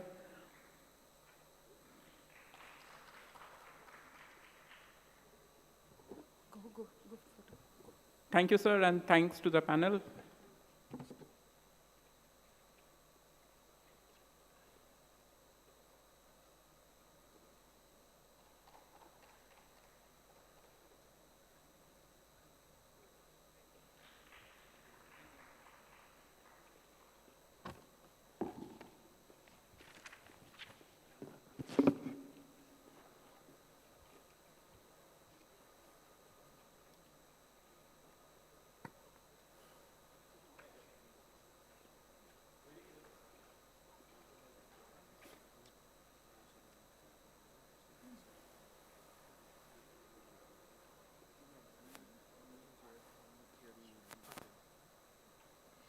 Thank you very much. So, moving forward, we have panel by Dr. Mir Islam, another panel from School of Language, Literature and Humanities. I welcome all the panelists as well as Dr. Mir Islam for the panel. Please welcome them.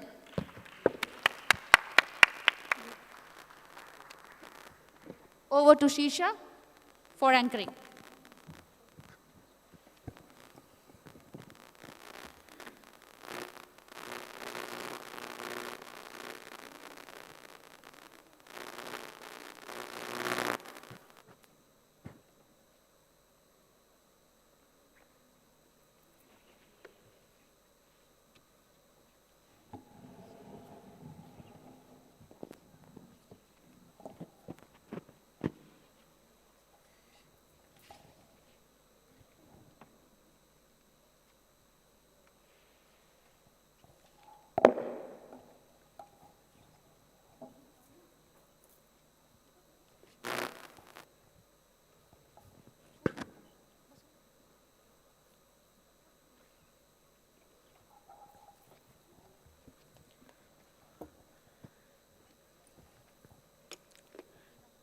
Greetings once again. After a series of several panels, we are here with the literature panel.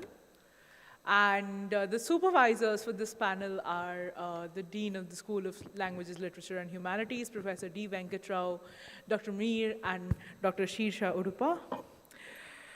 The participants of this panel are Deepen, Mandira, and Veronica on the Uttar Paksh, and Laura, Pallavi, and Roshan for the Purva Paksha.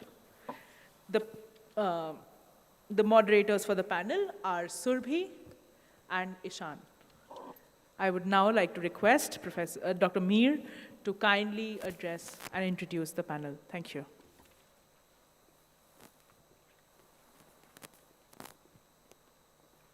Good afternoon, Honorable Vice Chancellor, Deans, and my colleagues, my students. This is our panel, which is called Engagement with Indic Traditions, Body, Self, and Being. We have with us the Purva Paksh, that is our alumni, and I'm very happy to present them. Some of them are alumni and doing PhD. In Purva Paksh, we have Mr. Roshan Yazdani, is an assistant professor now at Rajshahi College in Dhaka.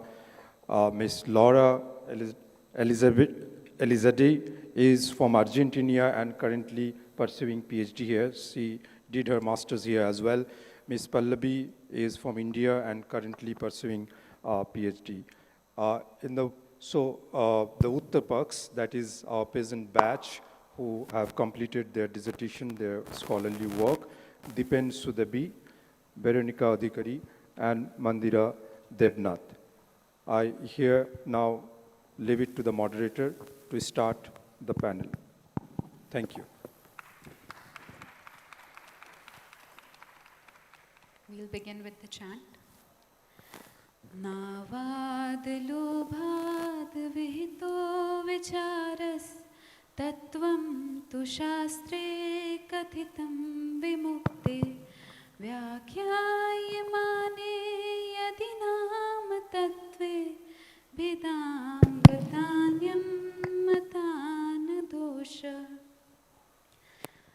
Thank you. On the Uttar Paksh, we have Mandira, Deepen, and Veronica. In the Purva Paksh, we have Roshan, Laura, and Pallavi. Now I would like the Uttar Paksh to take their positions in relation to the title. Good afternoon, everyone. My name is Mandira. I am the final year student of MA World Literature from SLLH. So my dissertation is on the manifestation of the divine, body, being, and belonging in Navadvip. So Navadvip, which is situated at the very confluence of Bhagirathi Ganga and Jalangi River, it is predominantly known as the Vaishnava bastion, as being the birthplace of Chaitanya Mahaprabhu. And what is often overlooked is its relation to the Shakta Pitha as well. So my dissertation questions on what happens at that very crossing. So I proposed the concept of market body. So the thesis that both the Shakta and the Vaishnava Tantric tradition in Navadvip, they deliberately locate the spiritual practice within the marketplace and not retreat from it. So the bazaar, the cremation ground, the river channels and the ghats, they all become a very secular interpretation of the sacred. All of these things, all of these constituents, they become the theater. So the Shakta practitioners, they enter the market as a consumer, ritually transforming polluting substance into concentrating spiritual power, that is Siddhi. The Vaishnava Sahaja practitioner operates as a vendor. They dissolve the bounded cell through this generous circulation of the rasa. These two traditions and these two logics, they come and co-join in a common shared market. Aligning with the theme, that is the body, self, and the effect, this dissertation maps precisely into the body being a primary instrument of tantric exchange. The self is accumulated as in Shakta and dissolved in the Shahajya. The effect or the liberation is through Siddhi that produces the transactional produce, and the body becomes the bazaar itself. I have drawn on Mercy Eliot's binary concept of sacred and profane. Thank you, Mandira. Oh, thank you so much. On to Deepen. Good afternoon, everyone. The nature of self has long been among the most persistent and elusive problem in the philosophical thought, expressed equally in literary corpus and metaphysical discourses. Across intellectual traditions, thinkers have asked what constitutes the core of human identity, the perceived individuality and nature of the perception of self itself. Scholars, thinkers, and philosophers have equally pondered whether the self is ontologically something separate from the human experience or something that is contingent and subject to change. That also means the question of beingness that we all embody. So under this, the topic of my dissertation is a comparative study of self, Kafka, Camus, Krishnamurti, and Ramana Maharishi. So here I have questioned whether the self is permanent essence that is more like substratum of our experience, existing separate from what we experience, or is it something changeable, and is it something that is subject to the interpretation of experience from person to person? So this is the one. Thank you. Thank you, Deepen. On to Veronica. Good evening, everyone. My thesis focuses on Mahabhav, which is upon Rupa Goswami's two texts, Bhakti Rasamrita Sindhu and Ujjwal Nilamani. The thesis talks about how the love, when it is directed towards the divine, it reshapes the body and the self, makes it a vessel for the absolute. And the effect of Mahabhava, it is actually spiritual and also physically transformative. And it also exceeds it also dissolves the ordinary human experiences. The process is not only psychological but also ontological. And it represents the realization of Suddha Sattva, which is the pure divine reality, into the devotee's consciousness. Thank you. Thank you to the Uttar Paksha. Now we move forward with the Purva Paksha. Thank you, Uttar Paksh, for their proposals. I now invite the Purva Paksh to take their positions and pose questions to the Uttar Paksh.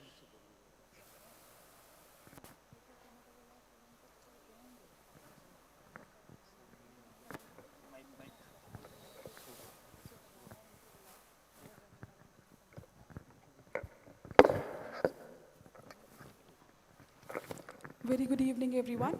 I am Pallavi, a PhD scholar in the School of Languages and Literature Humanities.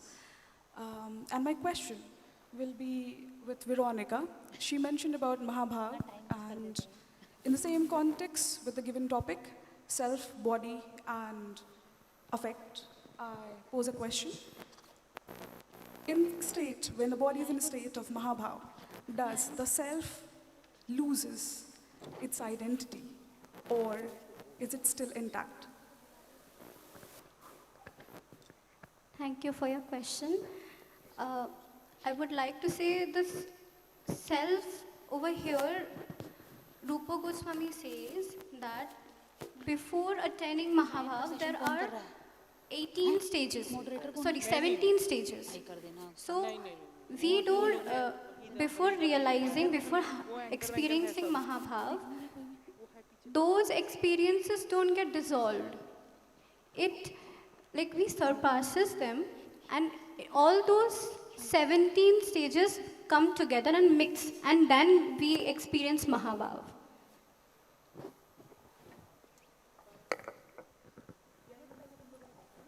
Okay. Following what you said, I'd elaborate and ask you again. This is from Chanakya Niti. Esham na vidya na tapo na danam jnanam na shilam na guno na dharma te mrittaloke bhuvi bhara bhutah manushya rupena mrigasharanti. A man who does not hold any knowledge, wisdom, virtue, discipline, or righteousness is but an animal roaming about on this earth. So, holding all these gunas, would you say that a man or the self or the body reaches the state of ecstasy or Mahabharata or not? So, again, thank you for your question. When talking about the self, what Mahabharata gives the effect. So, the Jivatma, I would talk about there is a transformation of Jivatma to Siddha Deha. So this Siddha Deha is actually a mediator, a body mediator, by which the devotee performs both the worldly activities and the spiritual activities. So when the person is in Mahabhav, he is not actually losing his self. Thank you. Thank you, Pallavi, for the Pratipashna. Now I'd like to invite Laura. Hello? Hello? I am audible? Yes, Yeah. yes. Okay. As our theme, it is related with the concept of body, and I was listening Mandira's explanation. I want to say that if we choose any theoretical framework to approach any cultural form or any object of research, usually this theoretical framework make a demark or a boundary of our findings and our interpretation. So I want to posit just a statement and then elaborate about it. I will say that we can say that body doesn't exist as an epistemic object. That could be the opposite that we are saying in nowadays theoretical understanding. And for that, I think I can say maybe, or I'm wondering, if in tantric tradition or even in yogic or Shaivaism tradition, there is a word for body, a concept of body as we are defining body in modern or in contemporary worlds. And I can relate that with another ancient tradition that is Greek ancient literature. If we think in Homer, even in the Iliad and in the Odyssey, there is no word for body. There is no concept of body that we have the conceptualization of nowadays body. The word soma as a body is just a dead body, it's a corpse. So we have, when we are achieving or approaching different epistemic object, we have to know that there is a kind of semantic history of words. And also we have to think about if it is possible to apply this kind of ancient conceptualizations to nowadays object of analysis. So in that sense, in Homeric narrative, there is no word for body in the Thank you, sense Laura. of You may now pose your question. Okay. I want to, for Mandira, to elaborate a little bit more about this concept of market body and body.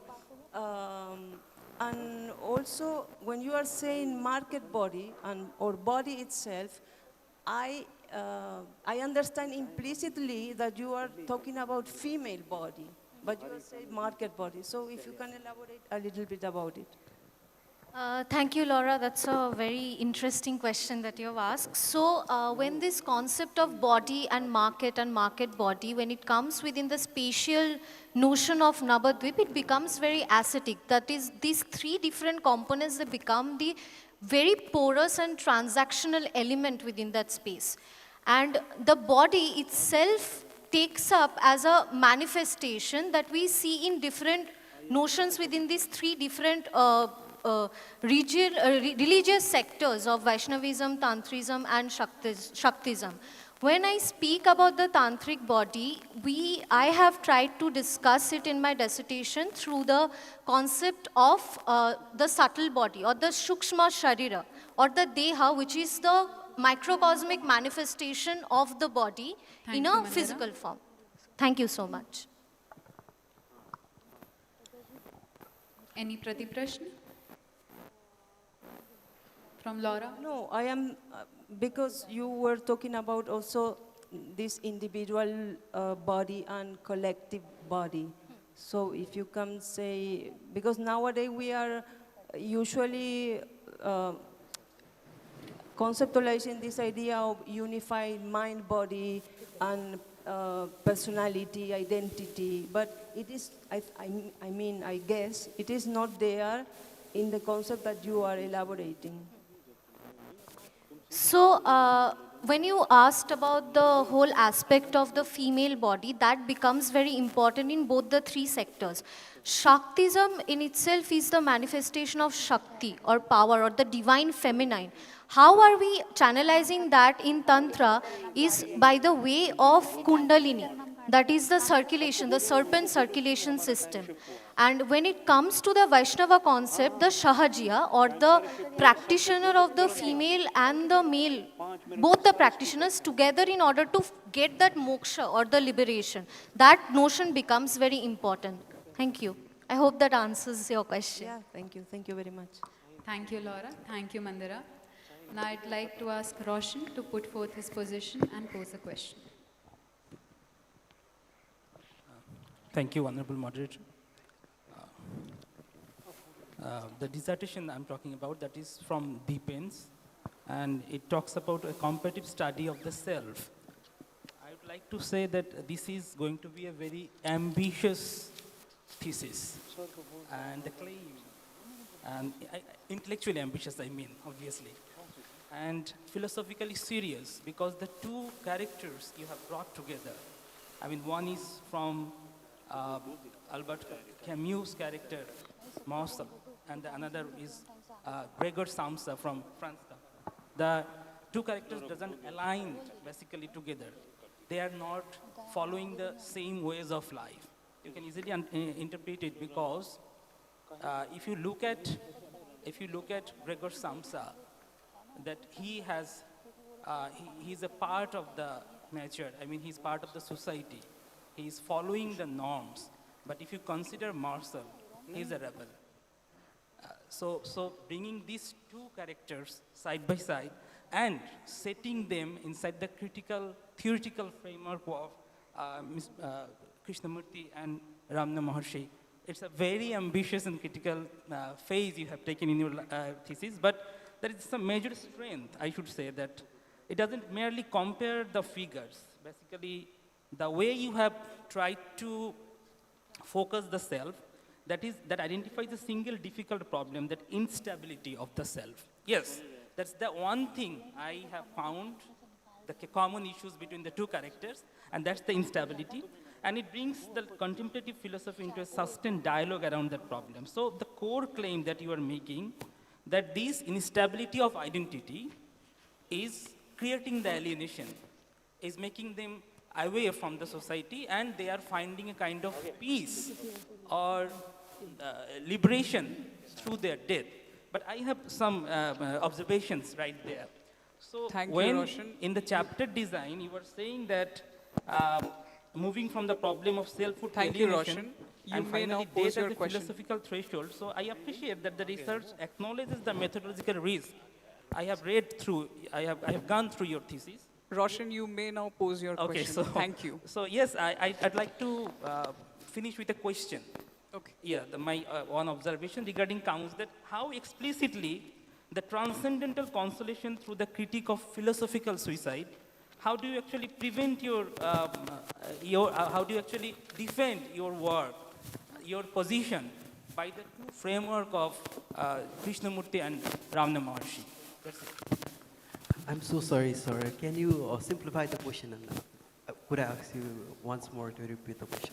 In short, if you can pose your question again. I'm repeating that, as I've already mentioned, you have brought two characters who have chosen two different paths of life. But there is a common thing, is there is instability in their life, in their identity. But the deaths are not similar for the two characters. So how do you show their philosophical liberation through death, and how do you bring that under the greater theoretical framework of Mr. Krishnamurti and Ramana Maharshi? That's it. The concept of death that is portrayed both by Camus and Kafka in their character is divergent. They differ. And one is never accepting. One is portrayed as somebody. Marcel is portrayed as someone who doesn't accept the social conditioning. He doesn't want to affirm. And on the other hand, Gregor, he is suffering within the entanglement of that framework of the social conditioning. So from here, what Jiddu Krishnamurti would say is the ending of the self, that is the image that one has of oneself and one accumulate over the period of time. So when that ends, that is liberation, kind of freedom. So that is what he meant by the concept of freedom. Thank you, Dipen. Is there any prashna? Yeah, that's a good way of answering, and that's a way to look at it. But have you considered otherwise? I mean, does everyone have the similar aspect of life and get that philosophical liberation through the death? No, every human experience differ, but the ground of experience, that is the basic consciousness, and from there we generate the concept of self.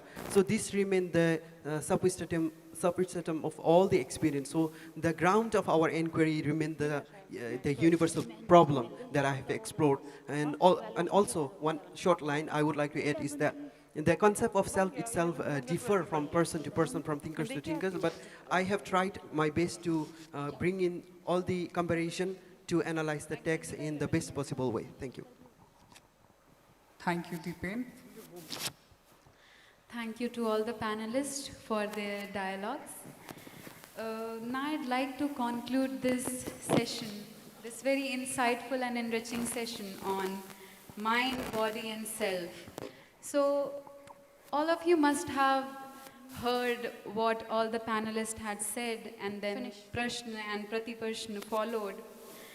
So through these different lenses and notions, how the mind, body and self are represented, and how they are manifested in different forms through image, music, performance or text and literature. How do we get to form a conscious or unconscious idea of what is mind, what is body and what is the self? So we have tried to discover that, to interpret that through different lenses. And now the question is open up to the audience, up to the listeners, what they can make out of their minds, their bodies and their selves. Thank you.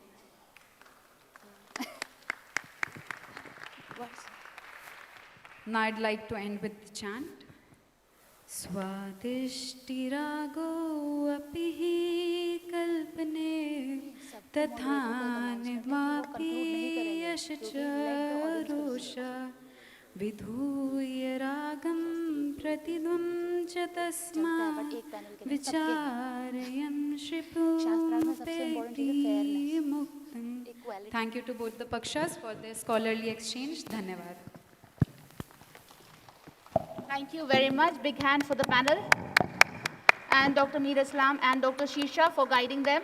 I request our Dean, Dr. Venkat Rao and Shobha ma'am to kindly come to the dais and felicitate our students for our token of appreciation for them.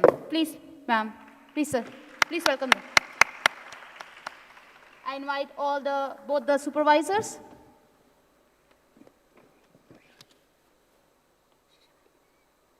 Dr. Shisha.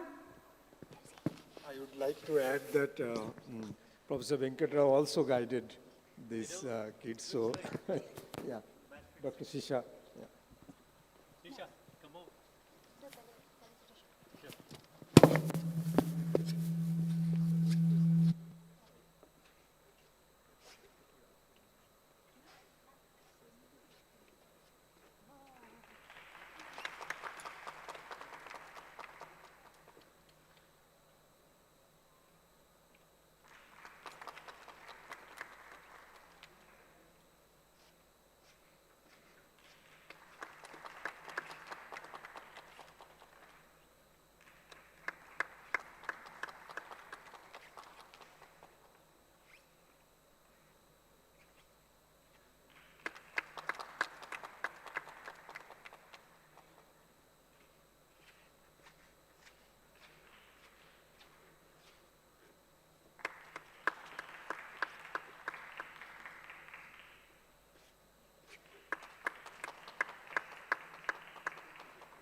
Thank you very much, sir, ma'am, Dr. Shisha, Dr. Mir Islam, and the entire team.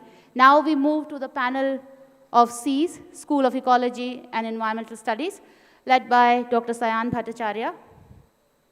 Let's welcome his entire team.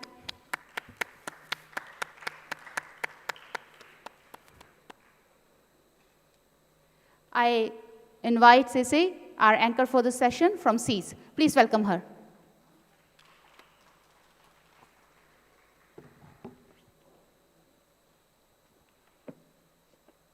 Good evening, everyone.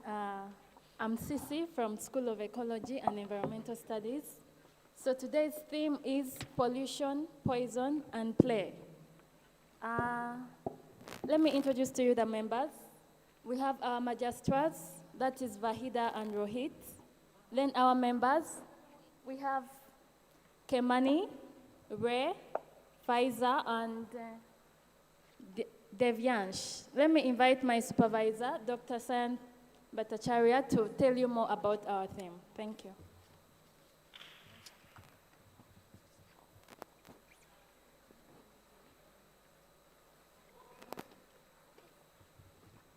Namaskar.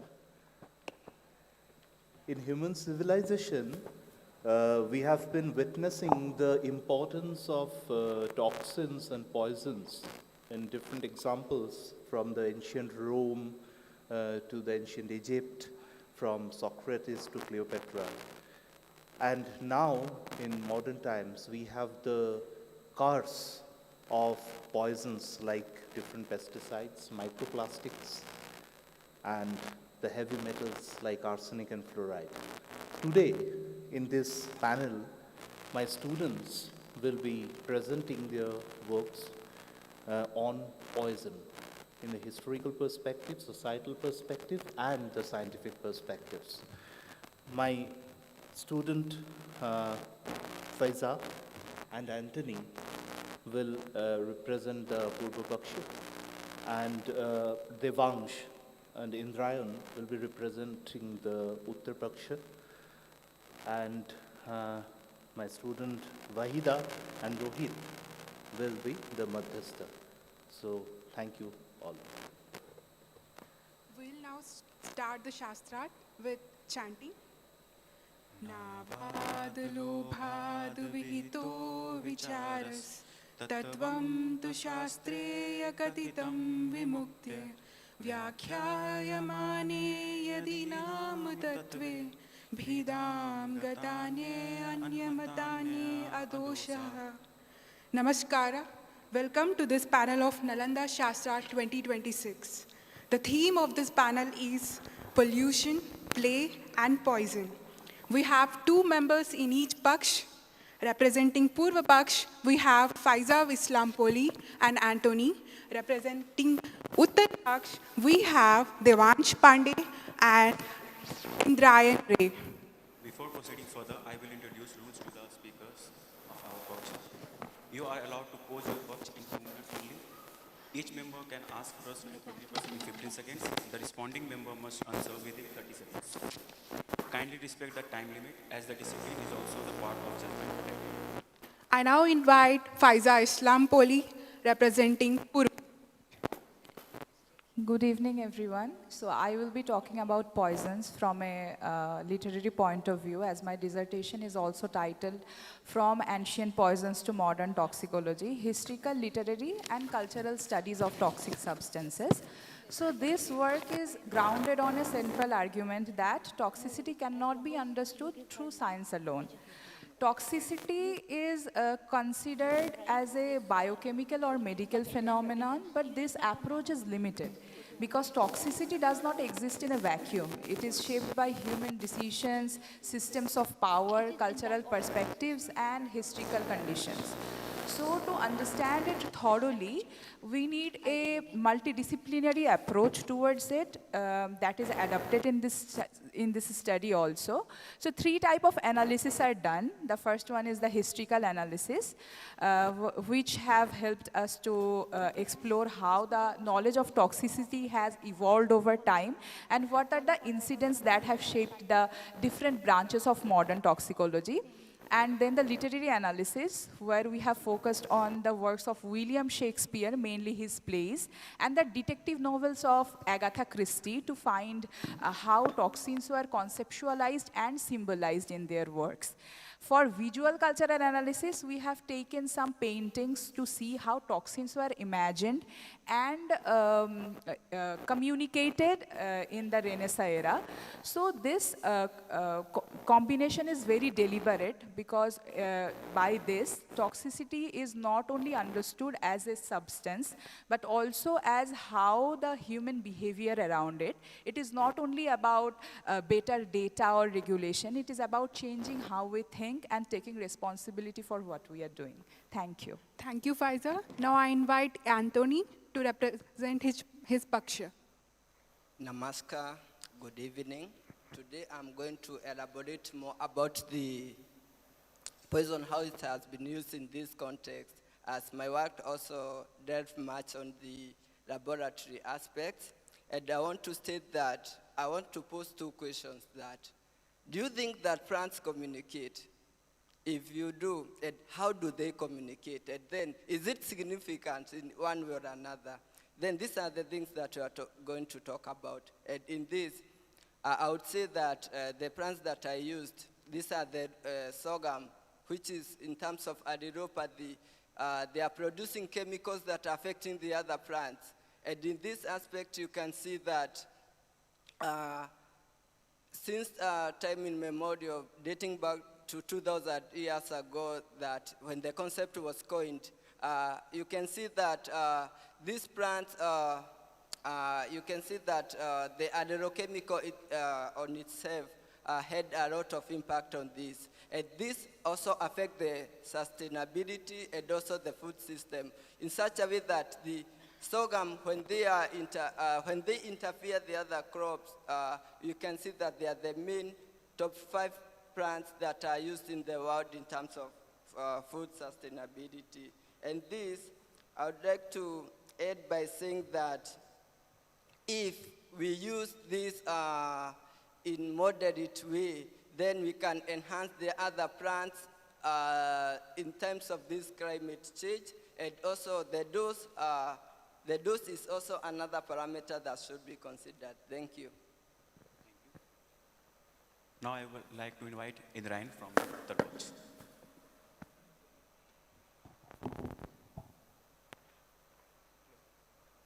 Hello. Greetings and a very good evening to everyone present here. The research at hand here focuses on toxins, especially microplastic particles, and their effects on freshwater ecosystems. There's a significant research gap when it comes to the effect of microplastic particles on artificial water bodies in the Indo-Gangetic plain. Here we are focusing on the Kamal Sagar, which is a lake present in Nalanda University, Rajgir. And the surface water samples were collected and tested in the laboratory.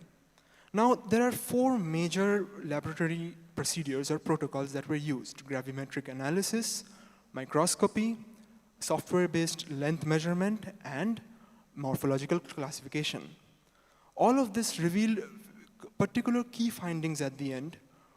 The major one was the dominance of sub-millimeter particles in the water samples that were collected, and there is a predominant exposure of fibers in the samples that were collected.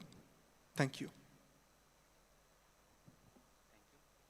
I would like to invite Devyansh. Namaskar everyone, I'm Devyansh. So today I'll be talking about one of the humanity's most important discovery and how it has affected the civilization which has been revolved around these rivers.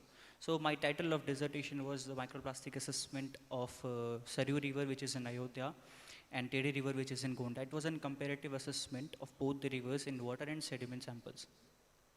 The key idea of this dissertation was to study how these microplastics, which are so small in size that we cannot see them with our eyes, we need microscope, they are getting inside our bodies and affecting all of our body parts. So these microplastics, they do not disappear. As I took these 2 rivers, which is Saryu River, which demonstrates the urban runoff site, and Tedi River, which is a smaller tributary of Saryu itself, it shows the agricultural runoff site. My hypothesis before doing this dissertation was this Saryu River should contain more amount of microplastics, as it is a sacred river. Around millions of tourists go nearby these rivers every year. So as it is being the most vital river, so the abundance of microplastics in Saryu was comparatively less than the Tedi River, which is an agricultural site river. So the hypothesis and objective of this river was done, and it being the first baseline study which I did. So the river studies culturally standing position of these 2 rivers and ecologically importance of these 2 rivers, while worshipping was no longer done in the previous stage, and currently how is it affecting the natural ecosystem of these 2 rivers. Thank you. Thank you for both the Pakshas for representing their views. Now the floor is open for Prashn and Pratiprash. Well, let's start with Purva Paksh. Okay, thank you. Let me ask the first question. So, are there natural ways that can be used to purify our water bodies? That's a very interesting question, Kimani. Yes, absolutely, there are natural ways.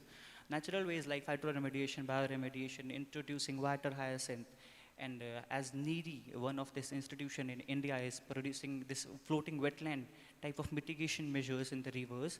So these kind of natural methods we can use to purify these rivers and freshwater ecosystems, so that can accumulate heavy metals along with microplastics too.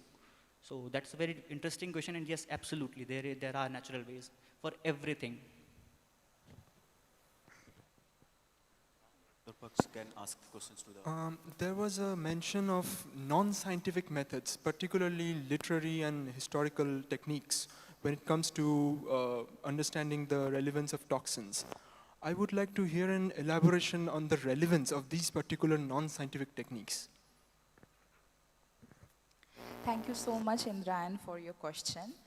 Actually, scientific studies can detect toxic substances, yes, but they cannot fully explain why and how societies continue to produce, interpret, or respond to it.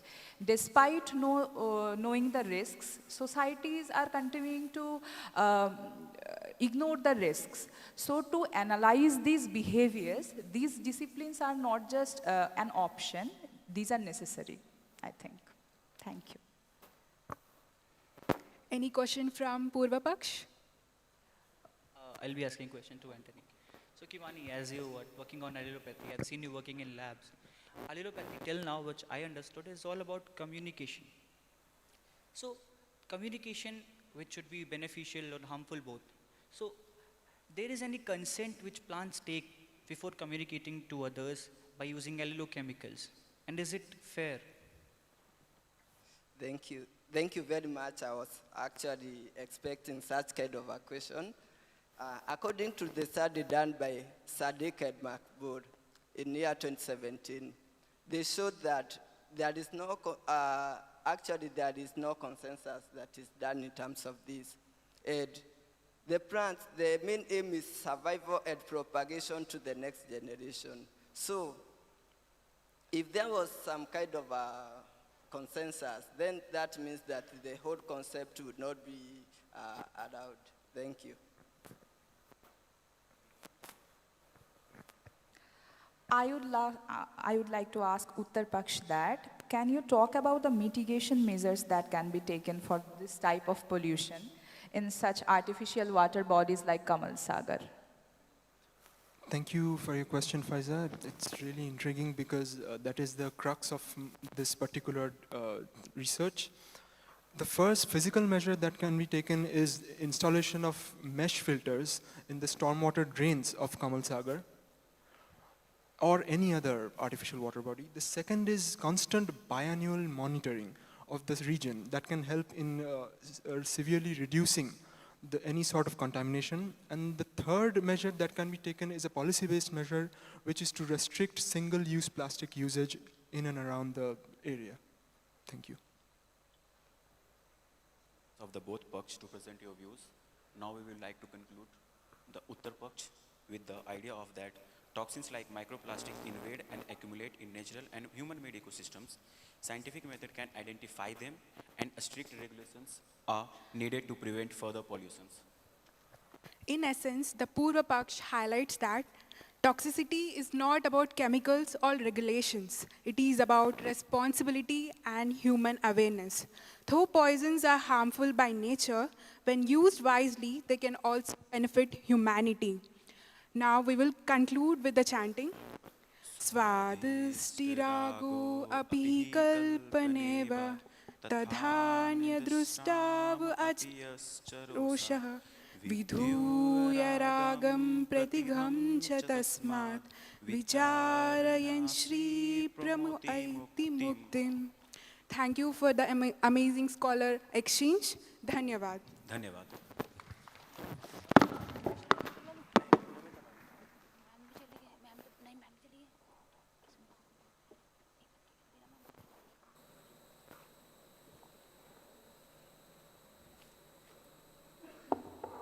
Thank you very much. A big round of applause for the entire team of Dr. Sayan Bhattacharya.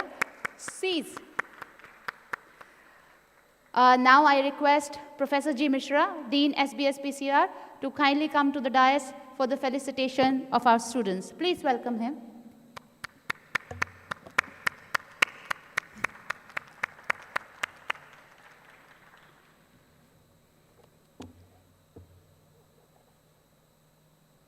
Dr. Sayan.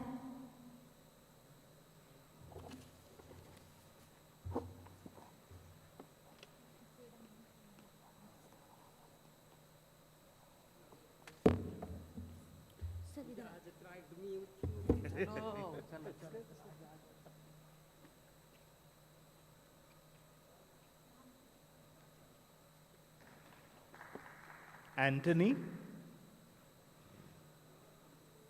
Faiza,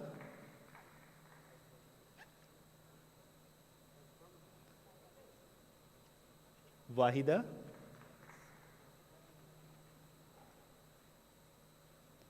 Rohit,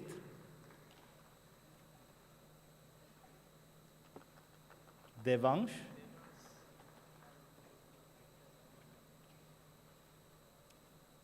Indrayan.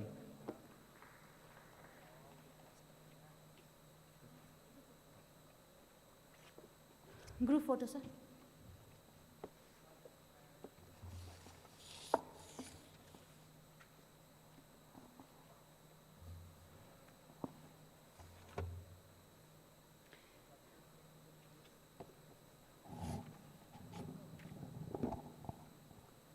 Photo ले लिया? Done? Okay. Thank you very much. नहीं sir, हो गया. नहीं.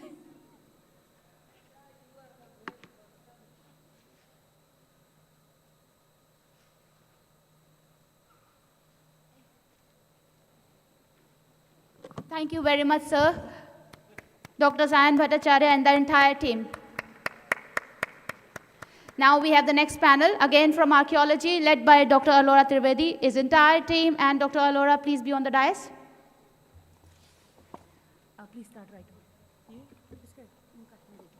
Jaldi start karo, time mat waste.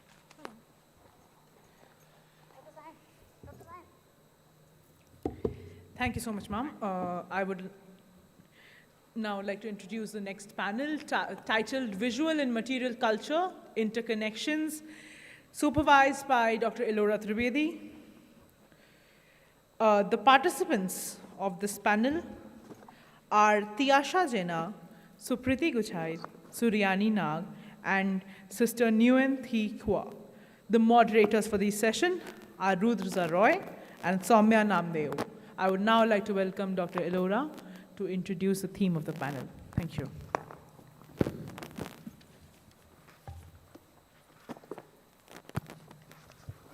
Very good afternoon or evening again, once again. And I promise this is the last time I'm proposing a panel. This is the third and last panel and session for Shastar that I have proposed. Namaskar once again. In last two panels, we have explored landscape and maritime connectivity, particularly through people's everyday practices, rituals, water harvesting systems. Now, in the world of the past, two things are very, very crucial. Things that we see and things which we can touch. So the visual and the material culture are both very much important to understand the past. And this understanding of the past is formed at present. So our present contribute to our understanding of the past, and in the same way, our present only understanding of the past is carried forward for future. In the visual culture, there are multiple aspects that people think which can be grouped only as art, iconography, or architecture. However, visual culture is a language, and material culture, or the objects to which people give different kinds of meaning, and these meanings become very, very important, and this is what contributes to culture. Now, visuals are important and materials are important, but both are important in different manners. For example, visual culture is important for the sculptures that we see. However, when the same sculpture is there in a museum in the United States, which we cannot see. We have to travel and buy tickets to see. It becomes something very, very deeply disconnected from the material culture or the cultural identity of the people who produce them. So this panel will explore different contours. The research which all the 4 panelists have done with me under my supervision are Tiasha Jena, she has explored the textile. Sister Kua has explored the connectivity of the visual culture through the cult of Avalokiteshvara in the Southeast Asian world. Then Suryani has also explored how a sculpture is different when it is in a museum, how that same sculpture or similar sculptures are different when they are on landscape, as well as we have Supriti Guchait. She has explored and tracked all sculptures from Bihar and Magad, which are there in different museums, and how they are they have gone, they have smuggled, or they have been taken out, and what are the prospect of understanding their cultural biography of those objects. So very best wishes to this entire panel, and thank you in advance for your attention. नवाद लोभात विहितो विचारस तत्वं तु शास्त्रे कथितं विमुक्त्ये व्याख्यायमाने यदि नाम तत्त्वे भेदां गतान्यन्यमतान्यदोषः. Namaskara. Welcome to this panel of Nalanda Shastra 2026, supervised by Dr. Ellora Tribedi.